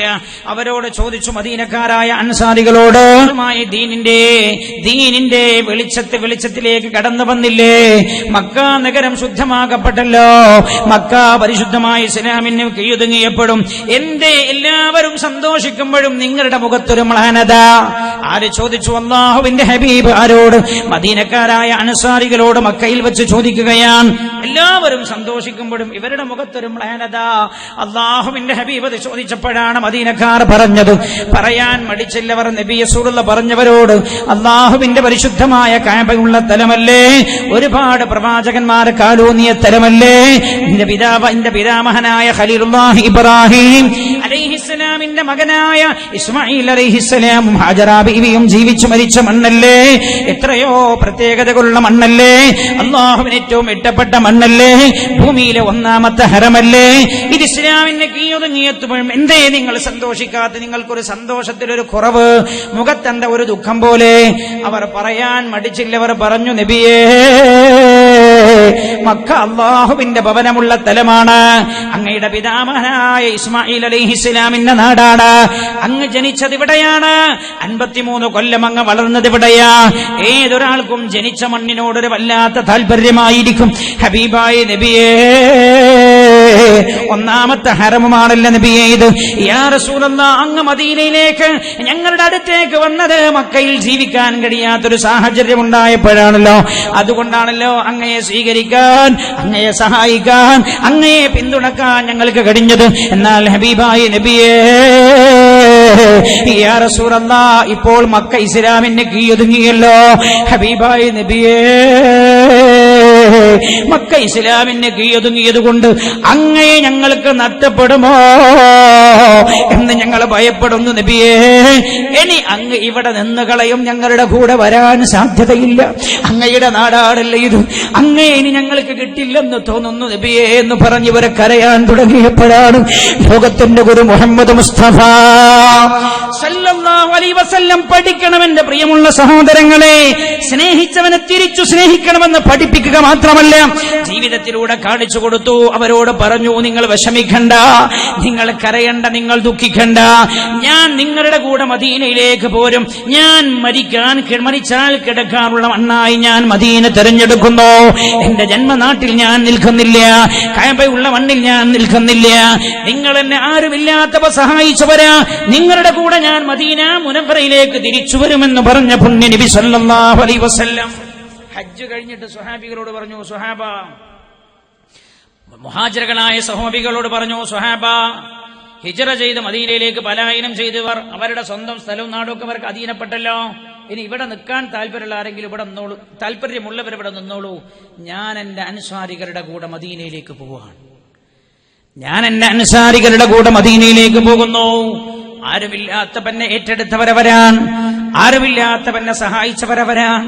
അല്ലാഹുവിന്റെ ഹബീബ് പോകുന്നുവെന്ന തീരുമാനമെടുത്തപ്പോ സിദ്ദീഖ് കൂടെ കൂടി, ഉമർ കൂടെ കൂടി, ഉസ്മാൻ കൂടെ പോയി, അലി കൂടെ പോയി. ഒരുപാട് സ്വഹാബികൾ റസൂലുള്ളാഹിന്റെ കൂടെ മദീനയിലേക്ക് തന്നെ തിരിച്ചുപോയി. സല്ലല്ലാഹു അലൈഹി വസല്ലം അല്ലാഹുവിന്റെ ഹബീബ് ഖിയാമത്ത് നാൾ വരെ കിടക്കാനുള്ള മണ്ണായി മദീന മുനവ്വറ തെരഞ്ഞെടുത്തു. അതുപോലെ മദീനയുടെ പ്രത്യേകത മനസ്സിലാക്കാൻ ഞാൻ ഇലപ്പുറന്തിനാ, വേറെ എന്ത് തെളിവെന്തിനാ? ഞാൻ ഓർത്തു പോകുന്നത്, ചില ആളുകളൊക്കെ സ്നേഹം പഠിപ്പിച്ചിട്ട് റസൂലുള്ളാഹിയോടുള്ള മഹബത്ത് പഠിപ്പിച്ച് തൗഹീദ് പഠിപ്പിച്ച് എവിടെ എത്തി എന്നറിയുമോ? ഞാൻ നിങ്ങളോട് പറഞ്ഞിട്ടുണ്ടോ എന്നറിയില്ല. എന്റെ ഒരു സുഹൃത്തിന്റെ സുഹൃത്ത് അയാളോട് പറയാൻ, ദമാമിലാണ് അയാൾ ജോലി ചെയ്യുന്നത്, 4-5 കൊല്ലങ്ങൾക്ക് മുമ്പാണ്. ഇയാൾ പറയാണ്, ദമാമിലാണ് ഞാൻ ജോലി ചെയ്യുന്നത്, 15 കൊല്ലമായി. ഞാൻ 8 തവണ ഹജ്ജ് ചെയ്യാൻ മക്കയിൽ പോയിട്ടുണ്ട്. 8 തവണ ഞാൻ ഹജ്ജ് ചെയ്യാൻ മക്കയിൽ പോയപ്പോഴും ഒരു തവണ പോലും മദീനത്തെ ശവകുടീരത്തിൽ ഞാൻ പോയിട്ടില്ല. അവന് മദീനയിലുള്ളത് ശവകുടീരമാണ്. ഈമാനുള്ളൊരു മനസ്സിന് പറയാൻ കഴിയും, മദീനത്തെ ശവകുടീരത്തിൽ ഞാൻ പോയിട്ടില്ല. എന്ത് തൗഹീദായി പഠിപ്പിച്ചായത്, എന്ത് സ്നേഹമായി പഠിപ്പിച്ചായത്. ഞാൻ പറയുകയാണ്, ശ്രദ്ധിക്കണേ, മദീനക്ക് നേരെ ഒരു ചെറിയ വെറുപ്പ് പോലും തോന്നിയാൽ അവന്റെ കാര്യം അപകടാൻ. അവന്റെ കാര്യം ഞാനല്ല, ഖുർആനാ പറയുന്നത്. ഖുർആനാ പറയുന്നത്, പരിശുദ്ധമായ ഖുർആനാ. ലാ തർഫഉ അസ്വാതകും ഫൗക സൗതിൻ നബി. മദീന പഠിപ്പിക്കുന്ന പാഠാ. ലാ തർഫഉ അസ്വാതകും ഫൗക സൗതിൻ നബി വലാ തജ്ഹറൂ ലഹു ബിൽ ഖൗൽ കജഹരി ബഅദികും ലിബഅദ് അൻ തഹബത അമാലുകും വഅൻതും ലാ തശ്ഉറൂൻ. ലാ തർഫഉ. ഒരു അയറാബി, മദീനത്താണ് സംഭവം. അയറാബി എന്ന് പറഞ്ഞാൽ കാട്ടറബി നമ്മൾ പറയാം. ഇപ്പൊ പറയാൻ പറ്റില്ല. പഴയ കാലത്തൊക്കെ ആദിവാസികൾ എന്ന് പറയാം. ഇപ്പോഴത്തെ ആദിവാസികൾ നമ്മളെക്കാളും സംസ്കാരമുള്ള, സംസ്കാരം എന്ന് പറയാത്ത ആളുകൾ. ഒരു അയറാബി പെട്ടെന്ന് മദീനത്ത് വന്ന് റസൂലുള്ളാഹിന്റെ അടുത്ത് വിളിച്ചു, യാ മുഹമ്മദ്, ഏ മുഹമ്മദേ എന്ന് വിളിച്ചു. ഏ മുഹമ്മദേ. കാട്ടറബി അല്ലേ, നാടൻ ശൈലിയിൽ വിളിച്ചു. അള്ളാഹ്ക്ക് അത് ഇഷ്ടപ്പെട്ടില്ല. ചിന്തിക്കണേ, റബ്ബിന് ഇഷ്ടപ്പെട്ടില്ല. ഉടനെ ഇറങ്ങി നസലൽ അമീൻ മലക്ക് ജിബ്രീൽ അലൈഹിസ്സലാം എന്നിട്ട് പറഞ്ഞു, ലാ തർഫഉ അസ്വാതകും ഫൗക സൗതിൻ നബി. എന്റെ നബിയുടെ ശബ്ദത്തെക്കാൾ നിങ്ങൾ ശബ്ദമുയർത്താൻ പാടില്ല. വ്യക്തിപൂജ എന്ന് പറയണ്ടേ, വ്യക്തിപൂജ എന്ന് പറയണ്ടേ? ലാ. ആരായി വ്യക്തിപൂജ പഠിപ്പിക്കുന്നത്? അള്ളാഹു തന്നെ വ്യക്തിപൂജ പഠിപ്പിച്ചു എന്ന് പറയണ്ടേ? ലാ തർഫഉ അസ്വാതകും ഫൗക സൗതിൻ നബി വലാ തജ്ഹറൂ ലഹു ബിൽ ഖൗൽ കജഹരി ബഅദികും ലിബഅദ്. നിങ്ങൾ പരസ്പരം വിളിക്കുന്ന പോലെ അഹമ്മദേ, മുഹമ്മദേ, അബൂബക്കറെ എന്ന് എന്റെ നബിയെ പേരെടുത്ത് വിളിക്കാൻ പാടില്ല. മുഹമ്മദ് എന്ന് പേരെടുത്ത് വിളിച്ചാൽ ദീനിനും ഇസ്ലാമിനും എന്ത് സംഭവിക്കാനാ? പറയൂ, എന്ത് സംഭവിക്കാൻ? അല്ലാഹു പറഞ്ഞു മുഹമ്മദ് എന്ന് വിളിക്കരുത്. യാ മുഹമ്മദ് എന്ന് എന്റെ നബിയെ വിളിക്കരുത്. യാ റസൂലല്ലാഹ്, യാ നബിയല്ലാഹ്, യാ ഹബീബല്ലാഹ്, ഇങ്ങനെയൊക്കെ വിളിക്കാവൂ എന്നല്ല പറഞ്ഞത്. അങ്ങനെ നിങ്ങൾ ചെയ്താൽ അന്തഹബത അമാലുകും വഅൻതും ലാ തശ്ഉറൂൻ. നിങ്ങൾ ചെയ്തു പോയ മുഴുവൻ അമലുകളും പൊളിഞ്ഞു പോകും നിങ്ങൾ അറിയാതെ. അത് ചെയ്താൽ നിങ്ങളെ അമല് മുഴുവൻ പൊളിയും. നിങ്ങളെ തൗഹീദിന് കോട്ടം പറ്റും. പഠിച്ച റബ്ബ് തൗഹീദ് ശരിപ്പെട്ടവരിൽ അല്ലാഹു നമ്മെ ഉൾപ്പെടുത്തട്ടെ. ആമീൻ പറയൂ. ഞാനൊരു ചെറിയ ദുആയോടുകൂടെ നിർത്താൻ പോവുകയാണ്. നേരത്തെ പിരിച്ചു വിടുന്നത് നാളെ നിങ്ങളെല്ലാവരും നേരത്തെ വരണം എന്ന് അറിയിക്കുവാനാണ്. 2 മണിക്കൂറായില്ലേ? 2 മണിക്കൂർ വയത് പറയണം നമ്മൾ പറഞ്ഞത്. ഈ കബീർ ബാവുണ്ട് ഇവിടെ ബാക്കിൽ ഇങ്ങനെ ഇരിക്കണം. മറ്റേ കുറഞ്ഞു പോയാൽ ദേഷ്യം പിടിക്കുന്ന എഴുതിയിട്ടാണ് എന്നോട് പറഞ്ഞ് വയത് തുടങ്ങിയാൽ പിന്നെ ഒന്നും പറയാൻ പാടില്ല. അതുകൊണ്ട് ഒന്നും പറയാത്തത് എനിക്ക് വലിയ ഇഷ്ടമാണ്. എൻ്റെ ജീവിതത്തിലെ വലിയ വഴികാട്ടി. അതുകൊണ്ട് 2 മണിക്കൂർ പിരിവും എല്ലാം ആദ്യം പറഞ്ഞു. ഇനി ദ്വാരക്കാണ്. അള്ളാഹു കബൂൽ ചെയ്യട്ടെ. എല്ലാ ആണുങ്ങളും എഴുന്നേറ്റ് ഇങ്ങോട്ട് വരും. ഉമ്മാരൊക്കെ അവിടെ തന്നെ ഇരുന്നു. എല്ലാ ആണുങ്ങളും എഴുന്നേറ്റ് അടുത്ത് വരും. നമ്മൾ സ്വലാത്തു ചൊല്ലി ദുആ ചെയ്യുന്നു. യാസീൻ ഓതാന്ന് പറഞ്ഞോ? ഞങ്ങൾ അവിടെ ഇരിക്കും. യാസീൻ ഓതിയിട്ട് വന്നു. മരിച്ചുപോയ നമ്മുടെ വാപ്പ ഉപ്പമാരുടെ ഉമ്മമാരുടെയൊക്കെ പേരിൽ ഒക്കെ ഉമ്മമാരുടെ പേരിലൊക്കെ ഒരു ഫാത്തിഹ അല്ല ഒരു യാസീൻ ഓതാണ് നമ്മൾ. ഇൻഷാ അല്ലാഹ് പ്രത്യേകം ദുആ ചെയ്യേണ്ടതുണ്ട്. ഞാൻ ഒരു സന്തോഷം നിങ്ങളെ അറിയിക്കാൻ പോവാണ്. ഒരു കാര്യം എന്റെ സഹോദരങ്ങളോട് പറയാൻ, അള്ളാന്റെ ഹബീബിയെ ഏൽപ്പിച്ച ദീന് നമ്മൾ നമ്മുടെ നാട്ടിൽ നിലനിർത്തുന്ന ഒരു വഴിയാണ് ഈ സെന്റർ. വഫാത്താകുന്നതിന്റെ 4 ദിവസം മുമ്പ് റസൂലുള്ളാഹി നടത്തിയ ഒരു പ്രഭാഷണമുണ്ട്. വയല് എഴുന്നേറ്റ് നിൽക്കാൻ പോലും കഴിയാത്ത അവസ്ഥയിലാണ് പള്ളിയിലേക്ക് വന്നത്. 2 സ്വഹാബികളുടെ തോളിൽ ഇങ്ങനെ കൈവച്ചിട്ടാണ്. മദീന പള്ളിയിലെ മിമ്പറിയുടെ ഏറ്റവും താഴ്ന്ന പടിയിൽ ഇരുന്നിട്ട് പറഞ്ഞു, സ്വഹാബ, കുറെ കാര്യങ്ങൾ പറഞ്ഞിട്ട് പറഞ്ഞു, സ്വഹാബ, ഇനി ഞാൻ നിങ്ങളുടെ അടുത്തൊരു പ്രഭാഷണം നടത്താൻ വന്നുകൊള്ളണമെന്നില്ല സ്വഹാബ. എന്റെ സമുദായത്തിലെ സ്വഹാബ പിതാക്കന്മാര് മരിച്ചുപോയ പൊന്നു യതീമായ മക്കളെ ഞാൻ നിങ്ങളെ ഏൽപ്പിക്കുകയാണ്. നിങ്ങളെ ഏൽപ്പിക്കുകയാണ്. നിങ്ങളെ ഏറ്റെടുക്കണം. വിധവകളായ സഹോദരിമാരെ നിങ്ങൾ ഏറ്റെടുക്കണം. അല്ലാഹുവിന്റെ ഹബീബ് പറയാണ് സല്ലല്ലാഹു അലൈഹി വസല്ലം, നമ്മൾ ഈ പൊന്നു യതീമായ മക്കളെ ഏറ്റെടുത്തത് അല്ലാഹുവിന്റെ ഹബീബിന്റെ വാക്ക് കേട്ടിട്ടാണ്. ഞാൻ ഓർമ്മപ്പെടുത്തിയില്ല നിങ്ങളോട്. ഞാൻ ഫസ്റ്റ് ദിവസം നമ്മൾ പറഞ്ഞല്ലോ, ജാതിയില്ല, മതമില്ല, സംഘടന ഇല്ല, ഈ പ്രവർത്തനത്തിന്റെ മുന്നില്ല. അങ്ങനെ തന്നെയാണ്. ഇല്ല. നമ്മൾ നേരത്തെ സ്കൂളിൽ പോലും നമ്മൾ അറിയിച്ചിട്ടുണ്ട്, പ്രായപൂർത്തിയാകാത്ത അച്ഛന്മാര് മരിച്ചുപോയ സംരക്ഷകരില്ലാത്ത അമുസ്ലിം കുട്ടികളുണ്ടെങ്കിൽ അവർക്ക് വേണ്ട പഠനോപകരണങ്ങളും സഹായവും ഇസ്ലാമിക് സെന്റർ തരും. അള്ളാന്റെ ഹബീബ് നമ്മളെ ഏൽപ്പിച്ച കാര്യമാണ്. അള്ളാഹുവിന്റെ റസൂല് നമ്മളെ ഏൽപ്പിച്ച കാര്യമാണ്. എല്ലാ കൊല്ലവും സ്കൂൾ തുറക്കണ സമയത്ത് സ്കൂളിലെ ആദ്യത്തെ ജനറൽ PTA ഈ കാര്യം ഉണർത്താറുണ്ട്. എന്താ കാരണം? ജീവകാരുണ്യ പ്രവർത്തനത്തിന്റെ മുമ്പിൽ അള്ളാഹുവിന്റെ ഹബീബിന് മതമുണ്ടായിരുന്നില്ല സല്ലല്ലാഹു അലൈഹി വസല്ലം. ഞാൻ ചരിത്രത്തിലേക്ക് കടക്കാൻ സമയമില്ലാത്തതുകൊണ്ടാ, ചരിത്രങ്ങളേറെ പറയാനുണ്ട്. നമ്മൾ പറയാനുള്ള കാരണം പുണ്യബി നമ്മളെ ഏൽപ്പിച്ചുകൊണ്ടാണ്, അള്ളാഹുവിന്റെ ഹബീബ് നമ്പിച്ചതുകൊണ്ട്. അപ്പോൾ നമ്മൾ പൊന്നു യതീമായ മക്കളെ ഏറ്റെടുക്കണം എന്ന് നമ്മൾ ഉദ്ദേശിച്ചത് റസൂലുള്ളാഹി നമ്മളെ ഏൽപ്പിച്ചതുകൊണ്ടാണ്. ഈ സദസ്സിൽ ഞാൻ നിങ്ങളോട് ഓർമ്മപ്പെടുത്തുകയാണ്, എനിക്കുറപ്പായി ഈ നാട് ഇത് ഏറ്റെടുത്തിട്ടുണ്ട് എന്ന് സമാധാനിച്ച വർഷങ്ങളാണ് ഈ വർഷവും കഴിഞ്ഞ വർഷമൊക്കെ. ഞങ്ങൾക്കൊരു പേടിയുണ്ടായിരുന്നു. ഞങ്ങൾ കുറച്ച് ആളുകൾ മാത്രം ഇതായിട്ട് നടക്കുമ്പോൾ ഇതെന്ത് എന്ന് ജനം അറിയാത്തൊരു സമയം ഞങ്ങൾക്കിപ്പോൾ കുറ്റബോധം തോന്നാണ്. നാട്ടുകാർക്ക് ഇത് അറിയാത്തത് കൊണ്ടായിരുന്നു അന്നവർ അതത്ര മനസ്സിലാക്കാത്തത് കൊണ്ടായിരുന്നു എന്ന് ഞങ്ങൾ തിരിച്ചറിഞ്ഞു. ഞങ്ങൾ തന്നെയാണ് കുറ്റക്കാരെന്ന കുറ്റബോധം ഞങ്ങൾക്കുണ്ട്. ഈ പരിപാടി ഇവിടെ നടത്തിയപ്പോ എത്രയോ സഹോദരങ്ങൾ പറഞ്ഞു, ഇങ്ങനെ നല്ല ഒരു സംരംഭം നമ്മുടെ നാട്ടിലുണ്ടായിട്ട് ഞങ്ങൾ ഇതുവരെ അറിഞ്ഞില്ലല്ലോ, ഇതെന്നോ ഞങ്ങളെ അറിയിക്കേണ്ടതായിരുന്നില്ലേ എന്ന് പറഞ്ഞ് എത്രയോ സന്മനസ്സിന്റെ ഉടമകൾ. ഞാൻ അവരോട് പറയാണ്, നല്ല നീയത്തോടെ ചെയ്താൽ അള്ളാഹു ഇക്കാര്യം ഏറ്റെടുക്കും. ഒരു കാര്യം ഞങ്ങളോട് പറയട്ടെ, ഈ സദസ്സിൽ ഒരു സഹോദരൻ വന്നിട്ടുണ്ട്, കരഞ്ഞിട്ടാണ് എന്നോട് പറഞ്ഞത്, ഞാൻ എന്റെ കുട്ടികൾക്കും മറ്റവർക്കൊക്കെ സ്വത്തുണ്ട്, എനിക്ക് സ്വത്തുണ്ട്, അതിൽ 15 സെന്റ് സ്ഥലം, 15ഓളം സെന്റ് വരുന്ന സ്ഥലം പൊന്നു യതീമായ കുഞ്ഞുമക്കളെ സംരക്ഷിക്കാറുള്ള ഫണ്ടിലേക്ക് ഞാൻ സംഭാവന ചെയ്യുന്നു എന്ന് ആ സഹോദരൻ ഇവിടെ വെച്ച് പറഞ്ഞിട്ടുണ്ട്. എല്ലാവരും തക്ബീർ ചൊല്ലണം. അല്ലാഹു അക്ബർ, അല്ലാഹു അക്ബർ, അല്ലാഹു അക്ബർ. 15 സെന്റ് സ്ഥലം ആ ഫണ്ടിലേക്ക് അയാളുടെ സ്വന്തം സ്ഥലം അദ്ദേഹം നൽകാമെന്ന് ഏറ്റിട്ടുണ്ട്. ഇപ്പോൾ അതിൽ കൃഷിയുണ്ട്. ആ കൃഷി അങ്ങ് കൊയ്തെടുത്തു കഴിഞ്ഞാൽ ഉടൻ അത് രജിസ്റ്റർ ചെയ്യാനുള്ള സംവിധാനം ചെയ്യും എന്ന് അറിയിച്ചിട്ടുണ്ട്. ബാക്കി കാര്യങ്ങളൊക്കെ പിന്നീട് അവരുമായി ബന്ധപ്പെട്ട് സംസാരിച്ചു ചെയ്യും. എന്താണ് അവർ ഉദ്ദേശിക്കുന്നത് എന്നൊക്കെ ചോദിച്ച് ചർച്ച ചെയ്ത് നമ്മൾ ആ കാര്യം ചെയ്യും.